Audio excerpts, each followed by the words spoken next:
Sir నమస్కారం. నమస్కారం. I think this is new building అనుకుంటా కదా సార్? అవునండి. న్యూ బిల్డింగ్ పెట్టాల్సిన అవసరం ఏమొచ్చింది? పేషెంట్స్ అంతమంది పెరిగిపోయారా? ఏమిటి అసలు చెప్పండి మాకు. అలా కాదులేండి. అంటే బేసిక్ గా మనకున్న ఈ idea of single speciality hospitals లో యూరాలజీ నెఫ్రాలజీలో మేము స్టార్ట్ చేసిన ఫస్ట్ వెంచర్ 2013లో అనమాట. ఆ పాత బిల్డింగ్ లో. సో ఆ టైంలో మనకు అనిపించింది ఏమిటి అంటే మనకు సింగిల్ స్పెషాలిటీ యూరాలజీ నెఫ్రాలజీ అనేది సర్వైవ్ ఉందా అని ఒక డౌట్ తో స్టార్ట్ చేసాం. కానీ over a period of time we proved it. ఏమని? It is possible to establish a single exclusive speciality centres in urology and nephrology అని చెప్పి అది ప్రూవ్ చేశాము. దాని తర్వాత క్రౌడ్ కూడా ఎక్కువయ్యారు. దాని తర్వాత we proved our cells as one of the best centres in the world. ఆ న్యూస్ వీక్ మ్యాగజైన్ లో కూడా పబ్లిష్ అయింది ఈ మాట. 3-4 కన్సిక్యూటివ్ ఇయర్స్ వచ్చింది అది. సో దాంతో we could establish that it is possible. ఈ విధంగా సింగిల్ స్పెషాలిటీ సెంటర్స్ అవసరము అని చెప్పి ప్రూవ్ చేయగలిగాం. అండ్ యాజ్ ఈ advances in the urology and nephrology ఎంత ఎక్కువైపోయినాయి అంటే we're requiring more and more space and more specialist and more infrastructure for it. So దాని విధంగా అది ఆ భాగం క్రమంలోనే we had to take this other building and we expand our facilities in this building అనమాట. ఈ బిల్డింగ్ లో ఈ విధంగా ఎక్స్పాండ్ చేయడం అనేది జరిగింది. ప్లీజ్ సార్, మా ప్రేక్షకులందరి కోసం ఇక్కడున్న స్పెషాలిటీస్ కానివ్వండి, ఇక్కడున్న ఫెసిలిటీస్ కానివ్వండి, ఒక్కసారి అంత ఆల్ ఓవర్ గా మనం చూద్దాం తప్పకుండా. అంటే బేసిక్ గా మీకు ఇన్ని రోజులు మనకు అందరికి జనాలకి తెలిసింది ఏమిటి? యూరాలజీ అండ్ నెఫ్రాలజీ, కిడ్నీకి సంబంధించిన స్పెషాలిటీ. ఇదే సూపర్ స్పెషాలిటీ అన్న ఒక ఐడియాలోనే ఉంటారు అందరు.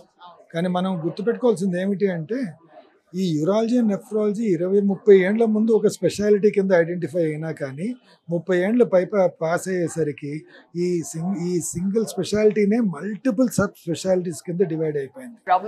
ప్రాబ్లమ్స్ చాలా పెరిగాయి. అండ్ ప్రతి ప్రాబ్లంకి ఒక ట్రీట్మెంట్ విధానము, ఒక ప్రక్రియ, ఒక విధమైన సర్జరీ, ఒక విధమైన ఇన్వెస్టిగేషను రావడం జరిగింది. ఇప్పుడు చూడండి, చిన్నపిల్లల్లో వచ్చే పీడియాట్రిక్ ప్రాబ్లమ్స్ ఉంటాయి. వాటికి పీడియాట్రిక్ యూరాలజీ అని సపరేట్ ఉంది.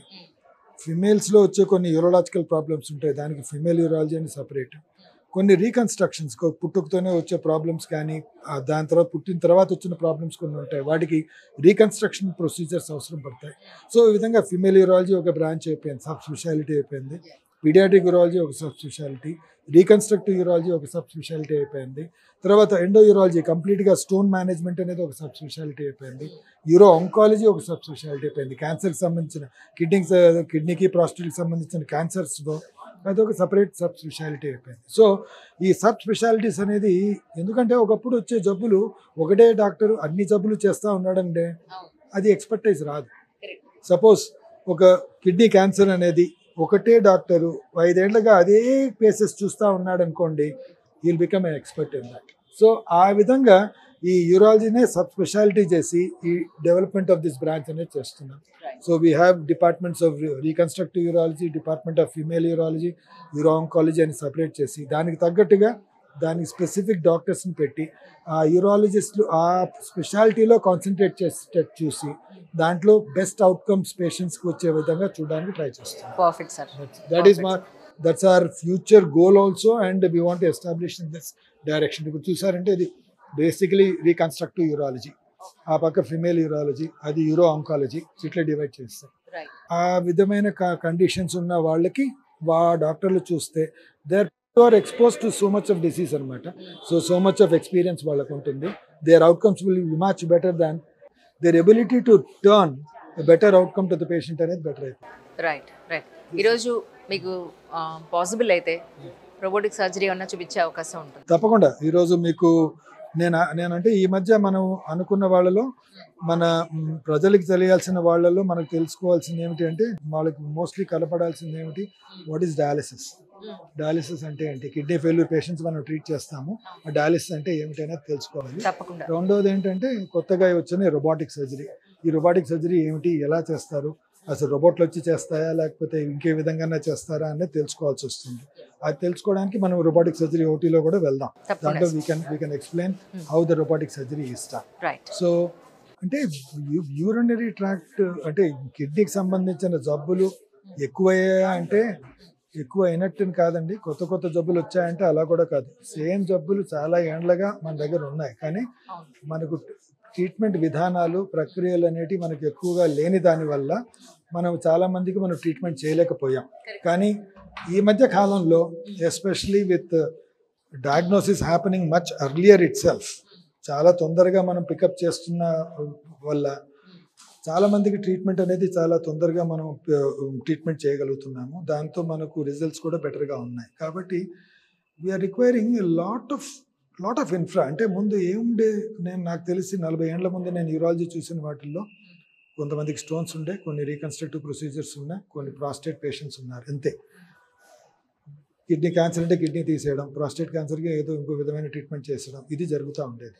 కానీ ఇప్పుడున్న పరిస్థితుల్లో ఏమిటి అంటే we have got a different set of patients coming. అంటే కొంతమంది మాస్టర్యల్ చెకప్కి వెళ్తారు, కిడ్నీలో చిన్న ట్యూమర్ ఉందని పికప్ అయిపోతుంది. ఆ చిన్న ట్యూమర్ కోసం కిడ్నీ మొత్తం తీసేయాలా, పేషెంట్ యంగ్గా ఉండొచ్చు, కిడ్నీ తీసేయాల్సిన అవసరం ఏముంది. సో ఇలా స్టార్ట్ అవుతుంది అనమాట. So the treatment variety of patients are different now. Treatment అంటే డిసీజ్ ప్యాటర్న్స్ అనేది కూడా మారిపోయింది.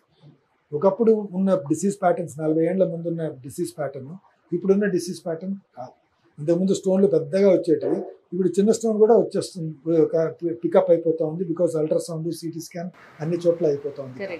సో ఈ విధంగా డిసీజ్ ప్యాటర్న్స్ మారిపోయినాయి, పేషెంట్స్ ప్యాటర్న్, పేషెంట్ ప్రెజెంటేషన్ మారిపోయింది, పేషెంట్ ప్రెజెంట్. సో మనకు చాలా మటుకు మనకు డిఫరెంట్ సార్ట్ ఆఫ్ ఇన్ఫ్రాస్ట్రక్చర్ కానీ ట్రీట్మెంట్ ఆప్షన్స్ కానీ ఇవ్వాల్సిన అవసరం వస్తాం. So what was urology 40 years ago, 40 ఏళ్ల ముందు యూరాలజీ ఏమిటో ఇప్పటికీ ఎంటైర్లీ డిఫరెంట్ అండి. జబ్బులవే కానీ ట్రీట్మెంట్ ప్యాటర్న్, డిసీజ్ ప్యాటర్న్ ఒకటి, రిఫార్మ్స్. అండ్ నెంబర్ 2 ట్రీట్మెంట్ చేసే పద్ధతి కానీ, టెక్నాలజీ కానీ, అండ్ ఇన్స్ట్రుమెంటేషన్ కానీ మొత్తం మారిపోయింది.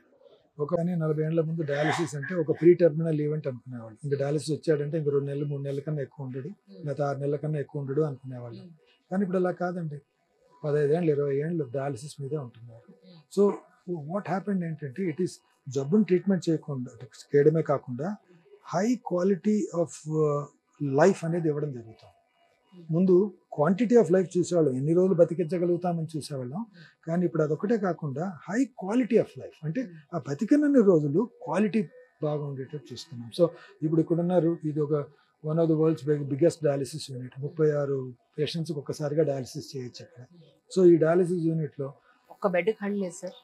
ఇంతమంది డయాలిసిస్ పేషెంట్స్ ఉన్నారా? సీకేడీ చాలా ఎక్కువైపోయిందండి. ఎందుకంటే India has become a diabetic capital of the world. దానివల్ల డయాబెటిక్ కిడ్నీ డిసీజ్ అనేది ఎక్కువైపోయింది. జనాలు అంటే కిడ్నీ ఫెయిల్ అయిపోయి డయాలసిస్ కావాల్సిన అవసరం వచ్చే అవకాశం చాలా ఎక్కువైపోయింది. Hyper tension, diabetes, drug usage, ఏది మన ఇష్టం వచ్చినట్టు మన పెయిన్ కిల్లర్లు వాడడం, ఇవన్నీ కారణాలైనవి. అవి కాకుండా మామూలు ఇంకా కిడ్నీకి వచ్చే జబ్బులు, దానివల్ల డయాలిసిస్ అవసరం పడడం, ఇవన్నీ జరుగుతూనే ఉన్నాయి. సో డయాలిసిస్ అనేది ఇంకా as the time passes by ఈ పేషెంట్స్, సీకేడీ పేషెంట్స్ అనేవాళ్ళు, అంటే కిడ్నీ డిసీజ్ ఉన్న పేషెంట్లు ఎక్కువ అవుతారే తప్ప తక్కువ అయ్యే అవకాశం తక్కువ.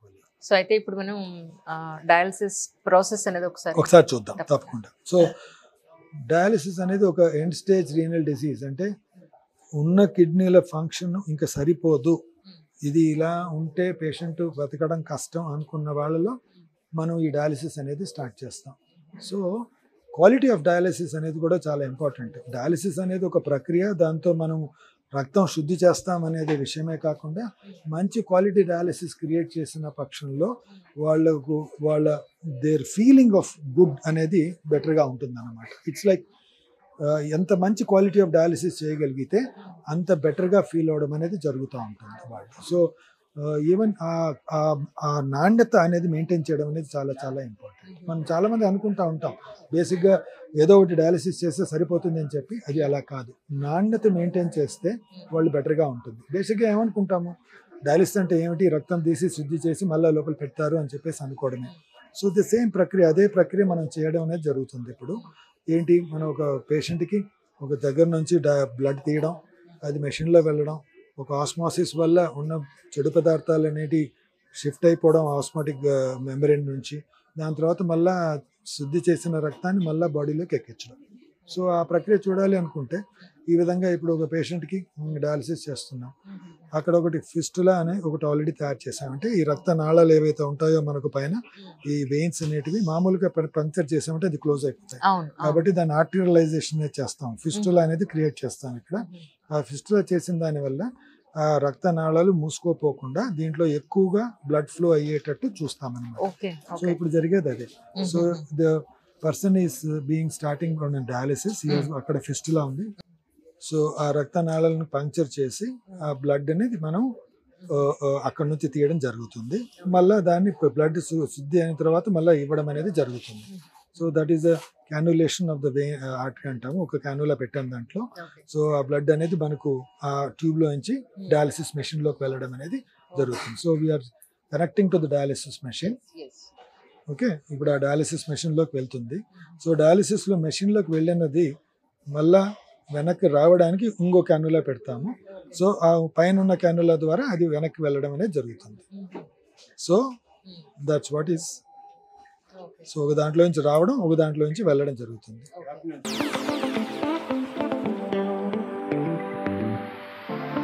సో మీరు ఇప్పుడు ఈ ఈ డయాలిసిస్ లోంచి మనం తీసుకున్నాము అంటే ఇది డయాలిసిస్ మెషిన్, దీన్ని డయలైజర్ అంటాం. This is the dialyser. ఈ డయలైజర్ లోకి ఇది ఈ బ్లడ్ అనేది పంప్ చేయబడిపోతుంది. సో ఈ డయలైజర్ లో దీంట్లో మల్టిపుల్ ట్యూబ్స్ ఉంటాయి. థిన్ ట్యూబ్స్, అంటే ఎంత ఒక మిల్లీమీటర్ కన్నా ఇంకా చాలా చాలా తక్కువగా ఉన్న ట్యూబ్స్ ఉంటాయి అన్నమాట.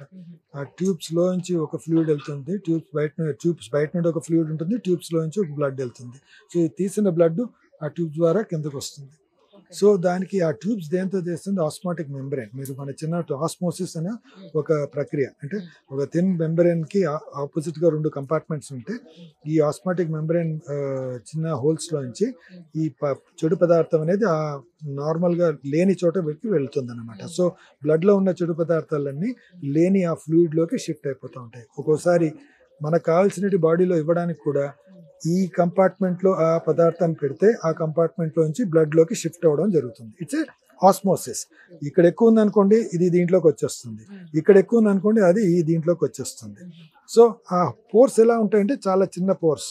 దాంట్లోంచి రక్త కణాలు అన్నీ రాకుండా ఓన్లీ ఆ మెటీరియల్, అంటే ఆ కెమికల్స్ మాత్రమే, ఆ క్రియాటినిన్ అనేది, బ్లడ్ యూరియా అనేది మాత్రమే, పొటాషియం అనే ఎలక్ట్రోలైట్స్ మాత్రమే దీంట్లోకి షిఫ్ట్ అవ్వడం అనేది జరుగుతుంది. సో దీంట్లో నుంచి వెళ్తా ఉంది, మళ్ళీ వెనక్కి వెళ్ళి బాడీలోకి వెళ్ళిపోతుంది. సో ఈ డయలైజర్ ఫ్లూయిడ్ అనేది అయితే వస్తుందో అది దీంట్లోకి వెళ్ళి మళ్ళీ వెనక్కి వెళ్ళడం జరుగుతుంది. అంటే మొత్తం అయిపోయింది, బ్లడ్ అంతా ప్యూరిఫై అయిపోయింది ఎలా తెలుస్తుంది మనకి? అంటే మనకు ఒక్కొక్కసారి ఒక ఫ్లో బట్టి మనకు ఒక హోల్ బ్లడ్ మనకు యూజువల్ గా 3 to 4 hours ఆఫ్ డయాలిసిస్ చేస్తే మనకు అడిక్వేట్ డయాలిసిస్ అనేది జరుగుతుంది. ఎందుకంటే ఆ పేషెంట్ లో నుంచి సడన్ గా 500 ml తీసేసి ప్యూర్ చేయడానికి కుదరదు కదా. So you will take only a part of the thing which will be going on filtered around 200 ml, 200 ml, 200 ml, 200 ml అలా ఫిల్టర్ అవుతా వస్తుంది. అంటే ఇప్పుడు డయాలిసిస్ కి పర్టికులర్ గా ఇంత బ్లడ్ అనేది బాడీలో ఉండాలని ఉంటుందండి? అని కాదు, బ్లడ్ ఉంటుంది కానీ బ్లడ్ వాల్యూమ్ అనేది ఉంటుంది. అంటే చాలా మంది బ్లడ్ ఉండదు కదా, బ్లడ్ అనేది కాదు, అది హిమోగ్లోబిన్ తక్కువ. కానీ బ్లడ్ వాల్యూమ్ అనేది ఒకటే ఉంటుంది. సో హిమోగ్లోబిన్ తక్కువ ఉంటుంది అంతే తప్ప బ్లడ్ వాల్యూమ్ ప్రతి మనిషిలోనే ఒక బ్లడ్ వాల్యూమ్ ఉంటుంది అనుకోండి. ఓకే, జనరల్ గా ఎన్ని లీటర్స్ ఉంటుంది సార్ బాడీలో? అంటే మన blood volume itself is around 6 to 8 liters ఉంటుంది. ఓకే, సో ఆ బ్లడ్ వాల్యూమ్ అనేది బ్లడ్ వాల్యూమ్ ఉంటుంది కానీ హిమోగ్లోబిన్ తక్కువగా ఉంటుంది. హిమోగ్లోబిన్ తక్కువ వేరే, బ్లడ్ వాల్యూమ్ తక్కువ. Okay, so 6 to 8 liters blood volume ఉంది అనుకుంటే హిమోగ్లోబిన్ తక్కువగా ఉండదు. So the whole blood is going to be filtered through this thing and cleaned up and recirculated in to the body. So ఈ క్రమంలో 2 things which matter is careful monitoring చేసుకోవాలి. ఎందుకంటే sudden గా వాళ్ళకి బీపీ తగ్గడాలు అవన్నీ జరగచ్చు. ఇంకొకటి గుడ్ క్వాలిటీ డయలైజర్, అంటే ఇప్పుడు ఇది రీయూజ్ డయలైజర్ అంట, అంటే ఇది మళ్ళీ రీయూజ్ చేసుకోకుండా సింగిల్ యూజ్ డయలైజర్ అంట. యూజ్ చేసిన పడేస్తాం. సపోజ్ మళ్ళీ రీయూజ్ డయలైజర్స్ ఏమవుతాయి, ఆ పోర్స్ బ్లాక్ అయిపోయేసి సరిగా క్వాలిటీ ఆఫ్ డయాలిసిస్ రాదు. ఫిల్టరేషన్ సరిగా జరగదు. మనం చిన్న ఎగ్జాంపుల్ చెప్తాను. వంట నూనె ఉందనుకోండి, ఆ వంట నూనె 1-2 సార్లు వాడేసి అది ఎంత తర్వాత మానేస్తే నీకు బాగుంటుంది. దాన్ని 8 సార్లు వాడారనుకోండి, ఆ టేస్ట్ దానికి అలానే.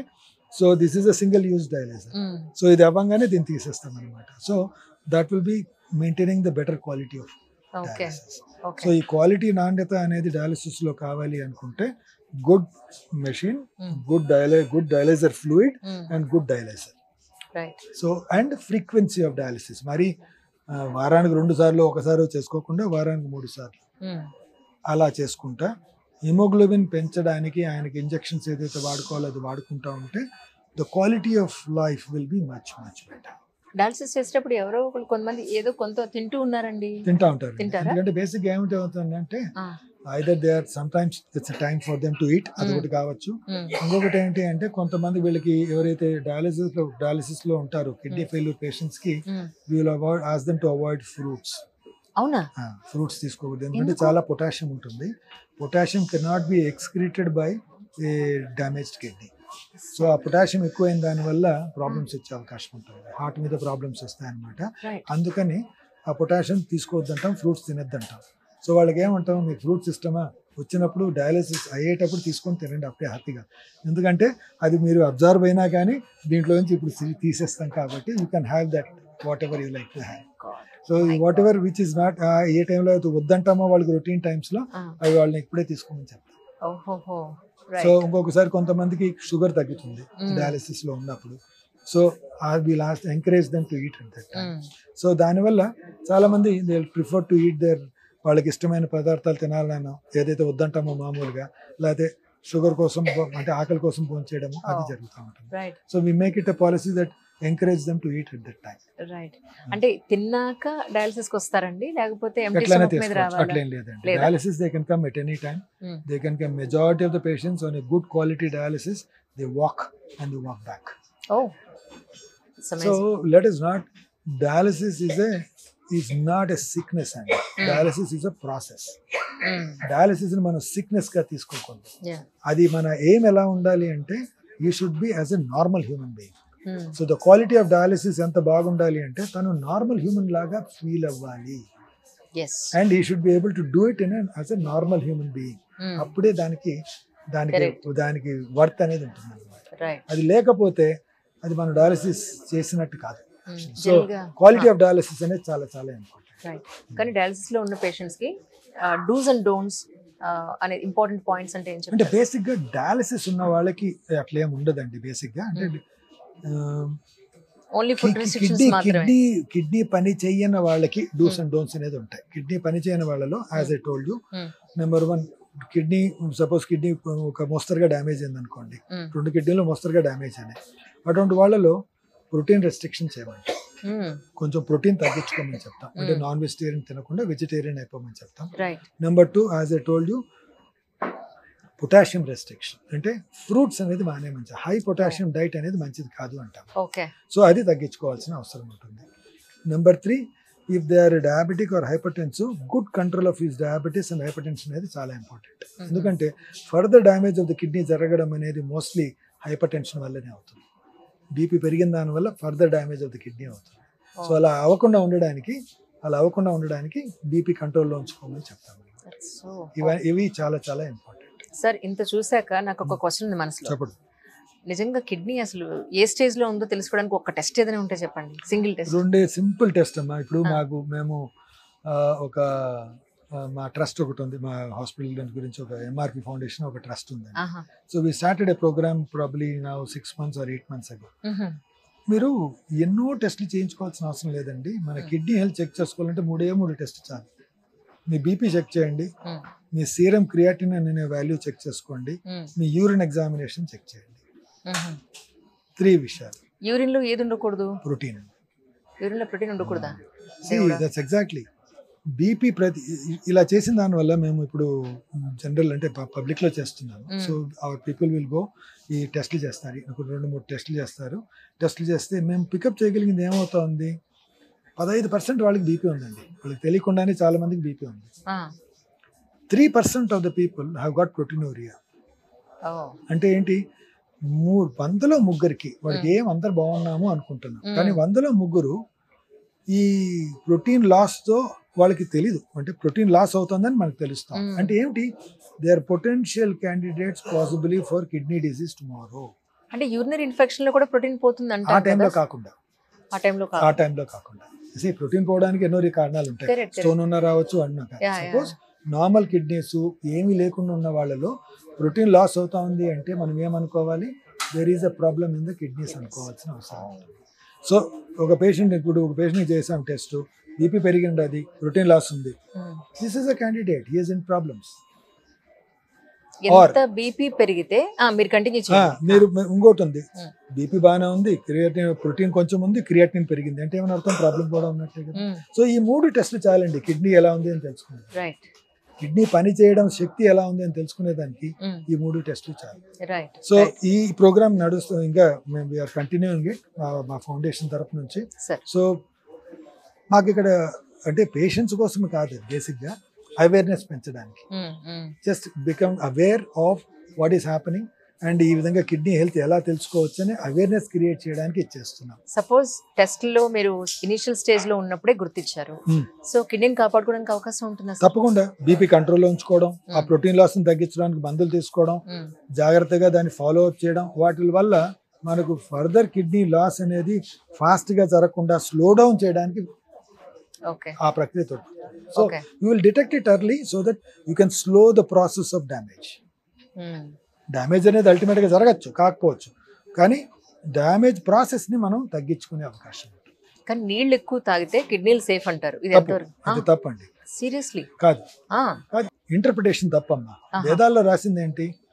వేదం, మనం ఇండియా అనేది ఒక ట్రాపికల్ కంట్రీ, పనిచేసే వాళ్ళందరూ ఎండలో పనిచేస్తూ ఉంటారు, పూరి గుడిసెలు ఉంటాయి, వాళ్ళల్లో చెమట అనేది ఎక్కువ వెళ్ళిపోతుంది, కాబట్టి బాడీలో ఉన్న వాటర్ అనేది తగ్గిపోతుంది. So you should not take less amount of water అన్నారు, అంతేగాని taking more amount of water better అని ఎక్కడ రాసింది. ఇది ఒక చాలా చాలా చాలా తప్పు అపోహ. It's a bad thought process. Drinking more water ఏదో క్లీన్ అయిపోతుంది, it's non sense. It will clean even if you take 1 liter or you take 2 liters, you take 3 liters, it is the same. Yes. మీరు 1 litre తాగినా కానీ 2 లీటర్లు తాగినా 3 లీటర్లు తాగినా cleaning process అనేది జరిగేది సేమ్ మాత్రమే. Understand. Amazing. Such a wonderful. So there is no point taking too much of water. yes sir. అనవసరం, అది అనవసరంగా. ఇన్ఫాక్ట్ ఇదిగో సపోజ్ మీరు ఉన్నారనుకోండి, పాపం వారు వచ్చి నీళ్ళు ఎక్కువ తాగేసి వచ్చారనుకోండి, క్లీన్ ఖరాబ్ అవుతుందని, they have a problem. They cannot clean lot of water. వాళ్ళ కిడ్నీలు హ్యాండిల్ చేయలేదు వాటర్ తో, ఆయాసం ఎక్కువైపోతుంది. కిడ్నీ హార్ట్ వీక్ ఉన్న వాళ్ళు నీళ్ళు ఎక్కువ తాగారనుకోండి, దే కెనాట్ హ్యాండిల్ ఇట్, వాళ్ళకి ఆయాసం ఎక్కువ అవుతుంది. ఇలాంటి సో ఎక్కువ నీళ్లు తాగడం బాడీకి మంచిది అని ఒక ఏదైతే అపోహ ఉందో, అది అపోహ మాత్రమే, అది నిజం మాత్రం కాదు. 3-4 గంటలు వాళ్ళు అలా పడుకుని ఉండాలి అని అంటే పడుకునే వాళ్ళు పడుకుంటున్నారు, తినేవాళ్ళు తింటున్నారు, మరి వాళ్ళకి ఆ 4-5 గంటలు టైం పాస్ ఎలా అవుతుంది? నిజమే, అంటే వారానికి 3 రోజులు 3 గంటలు పడుకుంటే టోటల్ 10 గంటలు పడుకొని ఉండాలి. అది నిజమేనమ్మా, కొంచెం కష్టమైన పని. నేను యాక్చువల్గా మాకు ఎక్స్పీరియన్స్ ఉండేది. వీళ్ళు అందరూ డయాలసిస్ లో ఉంటారు కదా, కొంతమంది మరి చాలా డబ్బున్న వాళ్ళు వచ్చేసి మాకు ప్రైవేట్ గా డయాలసిస్ చేస్తారా, సపరేట్ గా పెడతారా అని చెప్పేసి, పాత బిల్డింగ్ లో ఉన్నప్పుడు మేము ఒకటి సపరేట్ విఐపి రూమ్ లాగా పెట్టేసి సపరేట్ ఫెసిలిటీతో ఒక సింగిల్ డయాలసిస్ మిషన్ పెట్టాం. అందరూ వచ్చారు, 2-3 రోజులు అక్కడ చేయించుకొని, వద్దండి మేము అందరితో కలిపే చేయించుకుంటాం. ఒంటరిగా ఉండలేదు. దారుణం కదా. 3 గంటలు ఒంటరిగా వాడు అక్కడే పడుకోవాలి అంటే ఎంత ఉన్నా కానీ పడుకోలేడు. సో మాకు రియలైజ్ అయిందంటే కాదు, వాళ్ళందరినీ ఓపెన్ గానే ఉంచడం. దే ఫీల్ హ్యాపీ దట్ పక్కన పేషెంట్కి ఏమవుతోంది, ఈ పక్క పేషెంట్కి ఏమవుతోంది చూస్తూ ఉంటారు. కాబట్టి వీళ్ళందరికీ టీవీలు పెట్టాం. సో దానివల్ల their whole day calls and channel వాళ్ళు చూసుకుంటా ఉంటారు, though with their headphones. Otherwise they'll see some channel. Correct. And that will time pass there for them. ఎందుకంటే నిజమే 3.5 గంట ఒక అంతా కలుపుకొని 4 గంటలు ఒక రోజులో 3 times in a week, it's a difficult task. మీరు ఇక్కడ స్టార్ట్ చేసిన తర్వాత యంగెస్ట్ పేషెంట్ వచ్చిన వాళ్ళు ఉన్నారా సార్? చిన్న పేషెంట్ 9 years 8 years కూడా ట్రాన్స్ప్లాంట్ చేస్తాం కదా, వాళ్ళు కూడా డయాలసిస్ అవుతుంది. ఓకే. వాళ్ళకంటే కంజెనిటల్ కండిషన్స్ ఉంటాయి కొంతమందికి. Okay okay. పుట్టుకతోనే వచ్చిన కండిషన్స్ వల్ల వాళ్ళకి ఏమవుతుందంటే their kidneys lose their function. దానివల్ల మాకు వాళ్ళకి డయాలసిస్ చేయడం, ఎంత వీలైతే అంత తొందరగా ట్రాన్స్ప్లాంట్ చేయడం జరుగుతుంది. ఎందుకంటే డయాలసిస్ అనేది ఎక్కువ రోజులు పిల్లల్లో చేసుకోవడం కష్టం, వాళ్ళ గ్రోత్ అనేది సరిగా ఉండదు. సో ఐడియల్ థింగ్ వాళ్ళకి ఏమిటి అంటే ట్రాన్స్ప్లాంట్ చేయడం. సో వాళ్ళకి ట్రాన్స్ప్లాంట్ చేసామంటే వాళ్ళ గ్రోత్, పెరుగుదల, స్కెలిటల్ గ్రోత్ ఇవన్నీ నార్మలైజ్ అయిపోతాయి. సో అంటే pick them early and treat with transplant, అది మన ఐడియా వీళ్ళలో. రైట్. కానీ సార్ నాకు అనిపిస్తుంది, అంటే నేను డాక్టర్ని కాదు కానీ మీలాంటి వాళ్ళందరినీ ఇంటర్వ్యూలు చేశాక నాకు డౌట్ వచ్చింది. హార్ట్లోనేమో మనం ఒక డివైస్ కూడా పెడుతున్నాం కదా, ఐ థింక్ కిడ్నీలో కూడా ఒక డివైస్ పెట్టేస్తే అయిపోతుందేమో సార్, ఆ రిఫార్మ్స్ వస్తాయేమో సార్ నేను అనుకోవడం. కాదు అంటే see that's going to be there. Yeah. There is something called implantable artificial kidney. Okay. ఒక మెషిన్ ఒకటి ఇచ్చేసి లోపల దానికి కనెక్ట్ చేసేస్తే అది కంటిన్యూగా కిడ్నీ లాంటి పని చేస్తా ఉంటుందా, అది ఇంకా ఎవల్యూషన్ అమ్మా. ఇంకా ఇప్పుడు ఇప్పుడు ఇప్పుడు ఎలాన్ మస్క్ న్యూరో చిప్ ఉంది కదమ్మా, దే హావ్ ఇన్సర్టెడ్ సమ్ అవును, ప్లాన్ అవును. And there is an improvement in their actions and correct, their correct. అలానే there may be something which comes up most of the time. కానీ ఇప్పటి వరకు technology ఎక్కడి వరకు ఉండిందంటే ఉన్నదాన్ని స్టిమ్యులేట్ చేయడానికి పనికొచ్చిందే తప్ప ఉన్నదాన్ని రీప్లేస్ చేయడానికి రాలేదు. ఉన్నదాన్ని స్టిమ్యులేట్ చేయడం, ఇప్పుడు నర్వ్స్ అనేది కండక్షన్ సరిగా లేదు, స్టిమ్యులేట్ చేసి పనిచేసేటట్టు అంతే చేయడం. అంతే తప్ప నర్వ్ రీప్లేస్మెంట్ లేదుగా మనకి ఇప్పుడు. మనం అది ఆ రీప్లేస్మెంట్ అనేది ఇంకా స్టెమ్ సెల్ థెరపీ అంటారు, ఏదన్నా అనొచ్చు, బట్ ఇవన్నీ ఇంకా I don't know when it happens. టెక్నాలజీలో మార్పులు అనేటివి ఉన్నదాన్ని రిఫార్మ్ చేయడానికి, ఉన్నదాన్ని బెటర్గా పనిచేయడానికి, ఉన్నదాన్ని ఈజీగా అప్రోచ్ అవ్వడాన్ని, ఉన్నదాన్ని ఎలక్ట్రికల్ సిగ్నల్స్ పంపించడానికి పనికొస్తా ఉంది తప్ప రీప్లేస్మెంట్ ఆఫ్ ఆర్గాన్ కి రాలేదు. ఇంకా ఆ రీప్లేస్మెంట్ అంటే కిడ్నీ పని చేయలేదు అంటే ఆ పనిని మనం ఎట్లా రీప్లేస్ చేయగలుగుతామన్న పాయింట్ మాత్రం ఇప్పటి వరకు రాలేదు. సార్, ఈ place actually centre for paediatric urology అన్నారు. పిల్లల్లో కూడా యూరాలజీ ప్రాబ్లమ్స్ ఉంటాయా? చాలమ్మా, అంటే ఇన్ఫ్యాక్ట్ ఒక 20% ఆఫ్ యూరాలజీ వర్క్లోడ్లో పీడియాట్రిక్ యూరాలజీ ఎక్కువ ఉంటుంది అనమాట. అంటే పిల్లల్లో మోస్ట్ ఆఫ్ ద టైం మీరు చూసారు అంటే డెవలప్మెంటల్ డిఫెక్ట్స్, అంటే కిడ్నీ నుంచి ఇవన్నీ ఏంటి, యూరాలజీ అంటే బేసిక్ ఏంటి, మల్టిపుల్ ట్యూబ్స్ క్యావిటీస్, అంతే కదా, మల్టిపుల్ ట్యూబ్స్.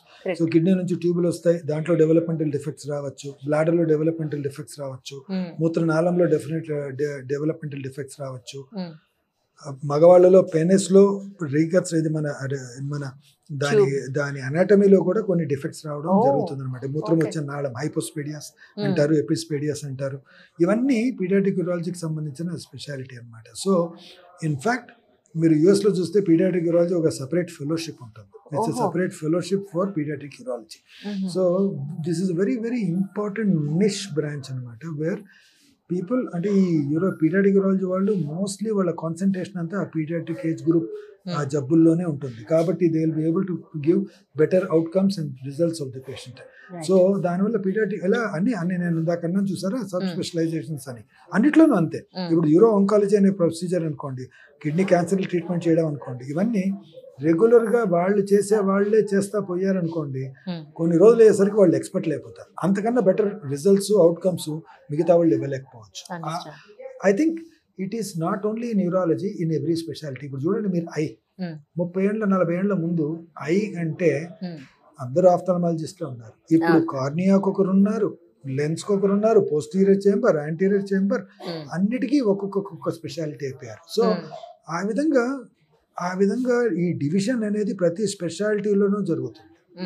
సో మనకు కావాల్సింది ఏంటంటే ఒక కన్సర్న్డ్ పర్సన్ని దాంట్లో ట్రైన్ అయ్యేటట్టు చేయడం అనేది చాలా చాలా ఇంపార్టెంట్. అలా చేసిన దానివల్ల మనకు better outcomes to the patient ఇవ్వడం అనేది జరుగుతూ ఉంటుంది. స్పెషలైజేషన్స్ అన్ని సెగ్రిగేట్ అయిపోవడం బాగుంది సార్, కానీ పేషెంట్ వచ్చినప్పుడు డయాగ్నోసిస్ చేయడం అనేది అది ఎవరి కిందకు వస్తుంది ప్రాబ్లం అనేది డయాగ్నోసిస్ పరిస్థితి ఏమిటి? నిజమే, అంటే నేను కాదంటాను లేదు. బేసిక్ ఏంటంటే ఇప్పుడు ఎనీ స్పెషాలిటీలో అనుకోండి, ఏదన్నా స్పెషాలిటీ అనుకోండి, 50% జబ్బులు కామన్ జబ్బులమ్మా.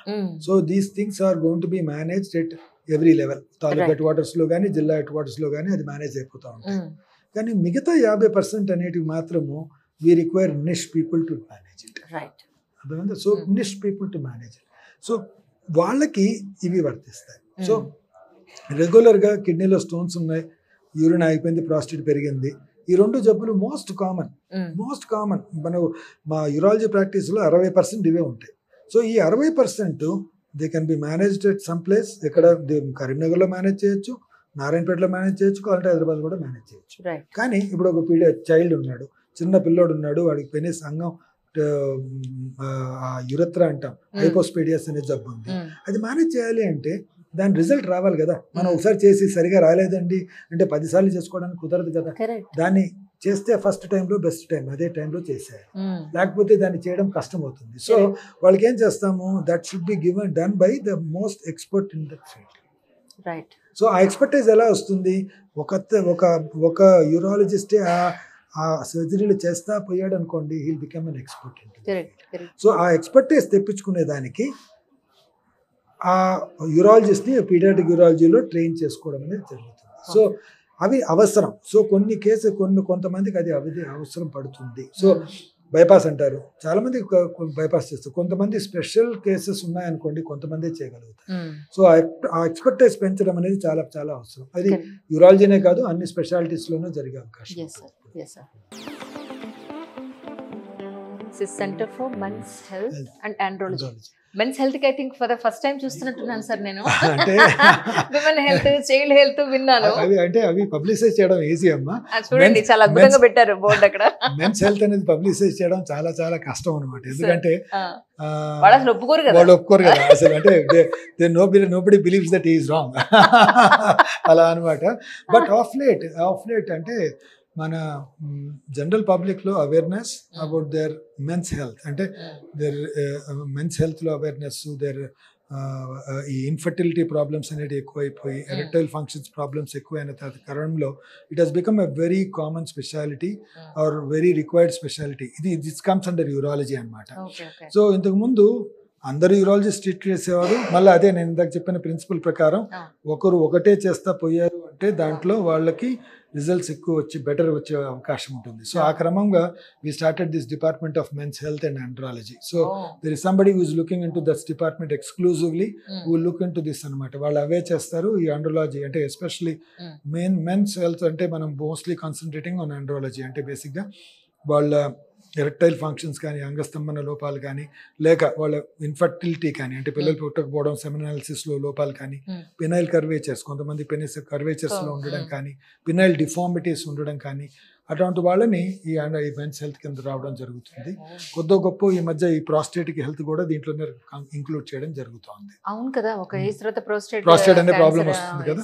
సో ఇది ఒక పెద్ద చాప్టర్ అమ్మా. అంటే basically it starts with young people, even in old people they have their own problems. So people are coming. ఇప్పుడు ఒక పేషెంట్ వచ్చారు అనుకోండి, ఒకటి సపోజ్ అంగస్తంభన లోపం అంటారు, అంగస్తంభం రావట్లేదని కొంతమంది వస్తూ ఉంటారు. 25 ఏళ్ల వాడు వస్తాడు, 75 ఏళ్ల వాడు కూడా వస్తాడు. So that is quite common. It's very nowadays they are coming out. అంతకుముందు వచ్చేవాళ్ళు కాదు, చెప్పుకునేవాళ్ళు కాదు, అసలు చాలా సీక్రెసీ మెయింటైన్ చేసేవాళ్ళు.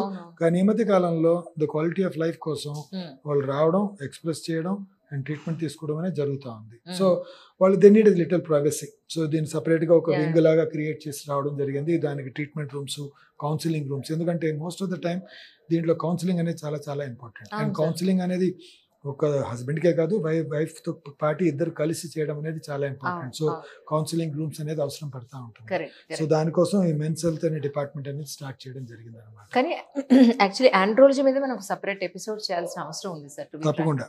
ఎందుకంటే వాళ్ళు జనరల్ గా చాలా ప్రాబ్లమ్స్ ఉన్నా కూడా లోపల వాళ్ళు కుమిలిపోతూ ఉంటారు తప్ప బయటికి రావడం అనేది జరగదు.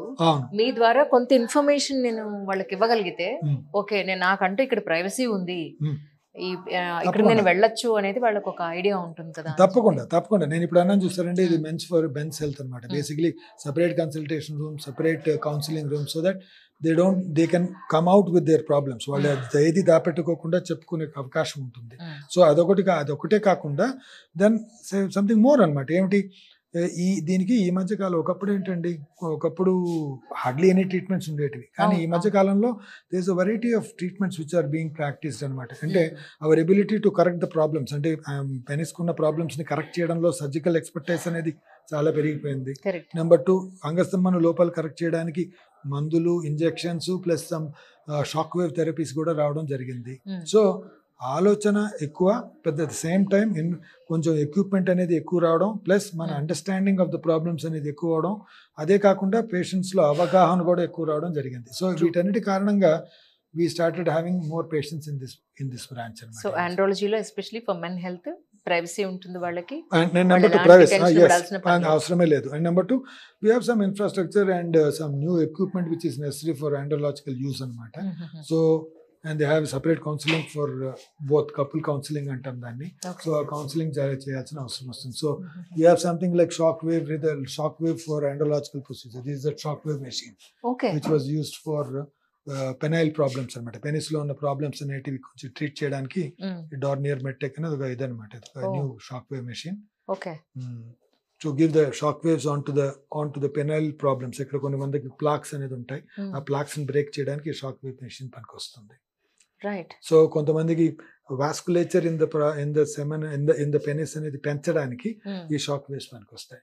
Is it really, sir? Actually, this is a new methodology. ఇప్పుడు nowadays it has come recently into the market past 2 to 3 years now, and it is being practiced. ఎందుకంటే బేసిక్ గా ఇంతకుముందు మనకు నాలెడ్జ్ లేదు, ఎక్విప్మెంట్ లేదు, చేసే అవకాశం లేదు. ఇప్పుడు పేషెంట్స్ ఉన్నారు, they are coming forward for treatment. So technology is developing. So unless we start doing it will never be able to know. మనకు ఏదో మనం చేసేసుకొని కొన్ని రోజులు అయిన తర్వాత చూద్దాం అది పనికి వస్తుంది అనుకుంటే మళ్ళీ కొందాం అనుకునే దానికి అవకాశం లేకుండా, బికాస్ ఆప్షన్స్ తక్కువైనప్పుడు మనం దీన్ని అడాప్ట్ చేసుకోవాల్సిన అవసరం ఉంటుంది. అంటే మనం సైంటిఫిక్ పాయింట్ ఆఫ్ వ్యూలో మనం మాట్లాడుకుంటే నిజానికి ఒక్కసారి మనిషి పుట్టిన తర్వాత వాళ్ళ గ్రోత్ అంతా కంప్లీట్ అయిన తర్వాత మళ్ళీ మనం మెడికల్ గా we cannot increase the size అనేది. సైజ్ కాదు, సైజ్ లైన్ కాదు, పెనిస్ లోపల ఉన్న బ్లడ్ ఫ్లో. బేసిక్గా ఇప్పుడు అంగస్తంభన లోపం ఏదన్నా జరిగింది అనుకుంటే అది బ్లడ్ ఫ్లో తక్కువైన దానివల్ల లోపం జరుగుతుంది అనుకుంటాం. కొంతమంది కొన్ని కారణాల వల్ల, ఇప్పుడు కొంతమందికి డయాబెటీస్ లో ఆ బ్లడ్ ఫ్లో తగ్గిపోవడం అనేది జరుగుతుంది. సో వాళ్ళకి కొన్ని మందులు ఇస్తాము.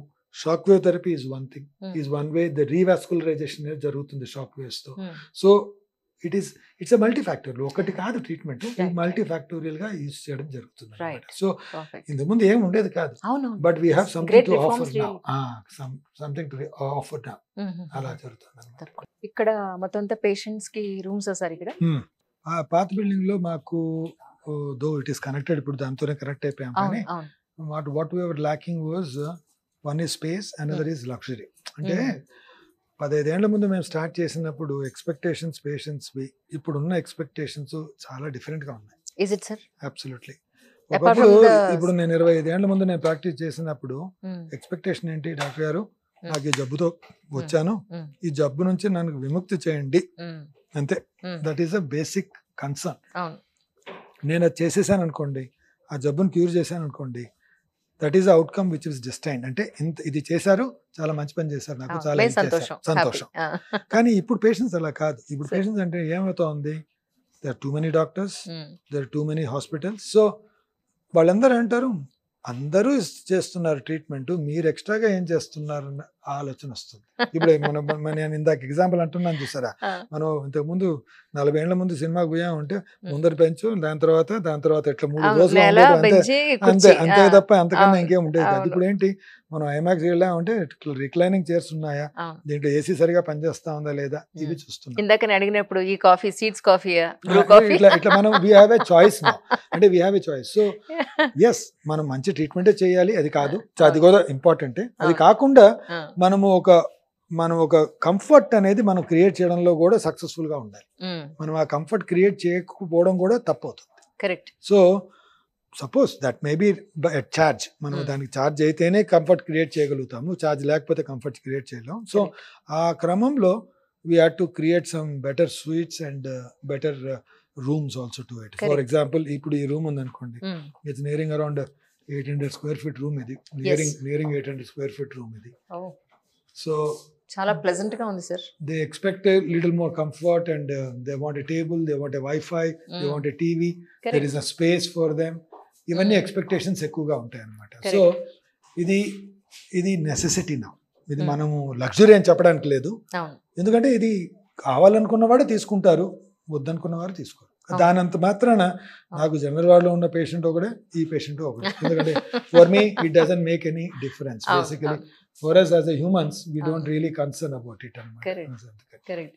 సో పేషెంట్స్ తో పాటు వచ్చిన వాళ్ళు కూర్చోడానికి there is a presidential suite, వచ్చిన వాళ్ళకి ఇంకో సెపరేట్ బెడ్రూమ్ కూడా క్రియేట్ చేస్తాం. ఎందుకంటే అలా ఉంది ఎక్స్పెక్టేషన్స్. మీరు నమ్మరు, నిజంగానే అది. ఎందుకంటే వెళ్ళి రావడం చాలా కష్టం. ఇప్పుడు ఎవరైనా వెళ్ళాలనుకోండి, ఇంటికి వెళ్ళాలి, సపోజ్ ఇక్కడ నుంచి మేము ఇక్కడ ఎర్రమంజిల్లో ఉన్నాము, సంబడి ఈ స్టేయింగ్ ఇన్ మియాపూర్ అనుకోండి, వాళ్ళు రావాలి పోవాలి అంటేనే వాళ్ళకి ఎంత టైం పడుతుంది ఇప్పుడు ఈ మధ్య కాలంలో. సో చాలా మంది అంటారు, డబ్బులు ఏమైనా పర్వాలేదు డాక్టర్ గారు, మాకు ఏమైనా పెద్ద సూట్ లాగా ఉందా, మేము మేము అక్కడే ఉండిపోవచ్చా అనే లెవెల్లో. సో వాళ్ళకి ఇలాంటి ప్రెసిడెన్షియల్ స్వీట్ అనేది ఓపెన్ చేసాం అన్నమాట. Where You have a patient taken care of in the room here, and there is an attached room for the attendants to stay. Oh So నిజానికి ఇది ఇప్పుడు అవసరం అయిపోయింది సార్. ఇది అవసరం అంటే కొంతమంది అన్న కొన్ని రీజన్స్ ఉంటాయి. ఒకరు వచ్చారు, నేను యుఎస్ నుండి వచ్చానని మా ఫాదర్ నేను చూసుకోవాలి, నేను ఇంటికి ఎక్కడ పోయి వస్తాను, నేను ఇక్కడ ఉంటాను. Exactly. So that is a necessity. అది పేషెంట్ రూము, పేషెంట్ తో పాటు వచ్చిన అటెండెంట్స్ ఉంటారు వాళ్ళకి. వీళ్ళు కాకుండా మళ్ళీ ఇంకెవరైనా వచ్చినా కూడా అక్కడ బయట కూర్చోడానికి ఇప్పుడు కొంతమంది ఉంటారు, కొంత గన్ మ్యాన్ ఉంటారు, ఉంటారు, వాళ్ళకి కోసం ఇక్కడ ఒక area. So it's a complete apartment like thing. It's a complete apartment for them. True. So they can sit here and it's a complete apartment for them. So ilanti provisions kuda ivvadam jarigindi. So basically adding space anedi kaakunda luxury. Correct. But ఒకటి ఏంటంటే we never wanted to compromise. Every square foot cannot get you money. అట్లా ఆలోచించకుండా we liberally spent a lot of money, a lot of space for it to keep it open. True. ఎందుకంటే మనం ఎక్కడికి వెళ్ళినా మనతో పాటు వచ్చే వాళ్ళ కంఫర్ట్స్ కూడా మనం చూడాలి కాబట్టి పార్కింగ్ ఎలా చూసుకుంటున్నాము, అక్కడ ఫుడ్ కాఫీ ఇలాంటివి ఎలా చూసుకుంటున్నాము, స్టేయింగ్ కూడా ఉండడం అనేది ఇట్ ఈస్ నెసెసిటీ నౌడేస్. ట్రీట్మెంట్ కోసమే వచ్చిన వారు there is other wards where they can definitely utilize. కాదు లగ్జరీ కూడా కావాలి, మా కంఫర్ట్ కూడా కావాలనుకున్నప్పుడు అది ఆఫర్ చేయడం కూడా మన ధర్మం అయిపోతుంది. So not only giving good outcomes regarding disease, the same time మనం ఆ లగ్జరీ కూడా ప్రొవైడ్ చేయడం అనేది ఈ మధ్య నెసెసిటీ అయిపోతుంది. ఫుడ్ ఇక్కడే ఇస్తున్నారు కదా సార్ పేషెంట్స్ అందరికి? we have our own canteen. Okay. In fact we also eat in the canteen. అవునండి, అవునవును, క్యాంటీన్ ఫుడ్ బాగుంటుంది. Absolutely I know. ఈ ఫ్లోర్ లో ఇప్పుడు ఎన్ని రూమ్స్ ఉన్నాయి సార్? ఇలాగా దీనిలో 20 రూమ్స్ ఉన్నాయి ఇక్కడ. So this floor contains 20 rooms. So the new building is basically the luxury above in the second floor, and the rest of the thing is space for dialysis and OP. ఆ OP space అంతా చాలా spacious గా ఇచ్చేసాం, so that there is no cramping. Patients గా అందరూ వచ్చిన వాళ్ళందరూ ఎవరు నిలబడకుండా కూర్చునే దానికి స్పేస్ క్రియేట్ చేయడం అనేది జరగాలి. So that's what we could successfully manage in giving that amount of ఇది అన్నమాట. అండ్ రియలీ చాలా ప్లెజెంట్ గా కలర్ కాంబినేషన్స్ ఎక్కడ కూడా మీరు ఓపెనింగ్ కూడా ఆయన డెకరేట్ చేశారు. అక్కడక్కడ ఇంత చక్కటి లైట్ షేడ్స్ బొకేస్ పెట్టారు తప్ప హంగామా ఎక్కడా చేయలేదు అసలు మీరు. there is a science into it అమ్మా. బేసిక్ గా you see there are 3 colors in the why. ఇప్పుడు మీరు అంటారు చూసారా సర్జరీలో అందరూ ఇగో బ్లూ ను గ్రీన్ ఎందుకు వేసుకుంటారని, అది మీరు చూస్తే అది బేసిక్ గా they are the colors. There are 3 colors which doesn't increase the heart rate. One is blue, second is green, and third is lavender. Okay. So third is lavender. So these are the 3 colors which don't increase heart. There is a research study, in fact published by AIIMS Delhi. So దాంట్లో ఏంటంటే ఐసీయూలో మీరు ఎలాంటి colours కనపడాలి patients కి, వాళ్ళు తొందరగా recover అవడానికి, ఫీల్ గుడ్ గా ఉండడానికి అంటే either you have lavenders, greens and blues. Don't get red, orange, yellow into this because they are all exciting colors to the body. నేను హాస్పిటల్కి వచ్చినప్పుడు అనుకున్నాను రెడ్ బ్లాక్ వేస్తున్నాను, మీకు అది అవసరం, అది వేరే. కానీ చెప్తున్నా that is what we tend to avoid అనమాట most of the. So majority of the మీరు ఎక్కడ చూసినా కానీ అది బ్లూస్ లో ఉంటుంది లేకపోతే గ్రీన్స్ లో ఉంటుంది. ఎక్కడ కూడా మీకు ఆ reds oranges only for touch ups కే ఉంటుంది కానీ but they don't become the part and parcel of the day-to-day colors combination. What we see. So the presence మీరు అన్నారు ఇది చూడగా చాలా ప్లెజెంట్ గా ఉందని. What that lavender makes a difference. Correct. Lavender makes a difference. True. ఇప్పుడు అదే మనం yellow ఉంది అనుకోండి, అది రాదు మీకు, అది బ్రైట్ గా కనపడుతుంది అన్నమాట అప్పుడు. So that lavender makes a difference. Correct. So this is robotic surgery. This is the original inventor of robot, Da Vinci company from USA. So దాంట్లో అడ్వాన్స్డ్ రోబోట్ అన్నమాట. This is called X-robot. ఇప్పుడు ఇక్కడ ఏం చేస్తున్నారు sir actually surgery? వీళ్ళకి ఏంటంటే ఒక patient కి కిడ్నీలో ట్యూమర్ ఉంది, కిడ్నీ నుంచి ట్యూమర్ ఉంది. ఆ ట్యూమర్ ఉన్న కేసులో మనం ఆ కిడ్నీ ఆ ట్యూబ్ మొత్తం తీసేస్తున్నాం. సో అక్కడ ఉంది that block one. This is the kidney. ఈ కిడ్నీ నుంచి వచ్చే ట్యూబ్, ఇక్కడ ట్యూమర్ ఉంది అది. సో ఈ కిడ్నీ మొత్తం రైట్ ఈ ట్యూబ్ ప్లస్ ఈ భాగం ఇక్కడ వరకు తీసేయడం జరుగుతుంది. సో అది ఇక్కడ కిడ్నీ, ఇక్కడ ట్యూబ్ ఉంటుంది. సో ఇంత పొడుగ్గా తీయాలి అంటే ఇంత పెద్దగా కోయాలి. కోయకుండా ఇట్లా రోబోటిక్ సర్జరీ ద్వారా ఆర్మ్స్ అనేవి ఈ పక్క ఆ పక్క మూవ్ అవుతాయి. So that's what we are doing there. Oh. So basic ఏంటంటే these are all robotic arms. ఈ ఆర్మ్స్ అనేటివి ఒక దానికి ఒక సెంట్రల్ పిల్లర్కి అటాచ్ చేయాలి ఉన్నాయి. So there is an assistant who's helping with one more equipment. అది కొంచెం వెనక్కి చేయి, అది కొంచెం వెనక్కి చేయి, ఇంకొంచెం వెనక్కి చేయి. Back. So we're doing the surgery. ఆ కిడ్నీని తీసేసాము, ఆ ట్యూబ్ని ఇప్పుడు మెల్లింగా కిందకి తీస్తా పోతున్నాం. So what you where is the surgeon like? So kidney total గా తీసేయాల్సిందే. తీయాల్సిందే because it's most likely cancerous tumour. Bleeding అవుతా ఉంది, యూరిన్ లో బాగా బ్లడ్ అవుతా ఉంది. సో తప్పకుండా తీయాల్సిందే. So this is all is going to be is robotic arms. Okay. ఆ రోబోటిక్ ఆర్మ్స్ మనం ఎవరు హ్యాండిల్ చేస్తున్నారు అక్కడ అనమాట. ఇట్లా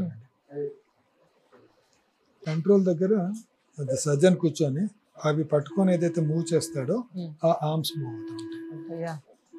so what is moving? Is moving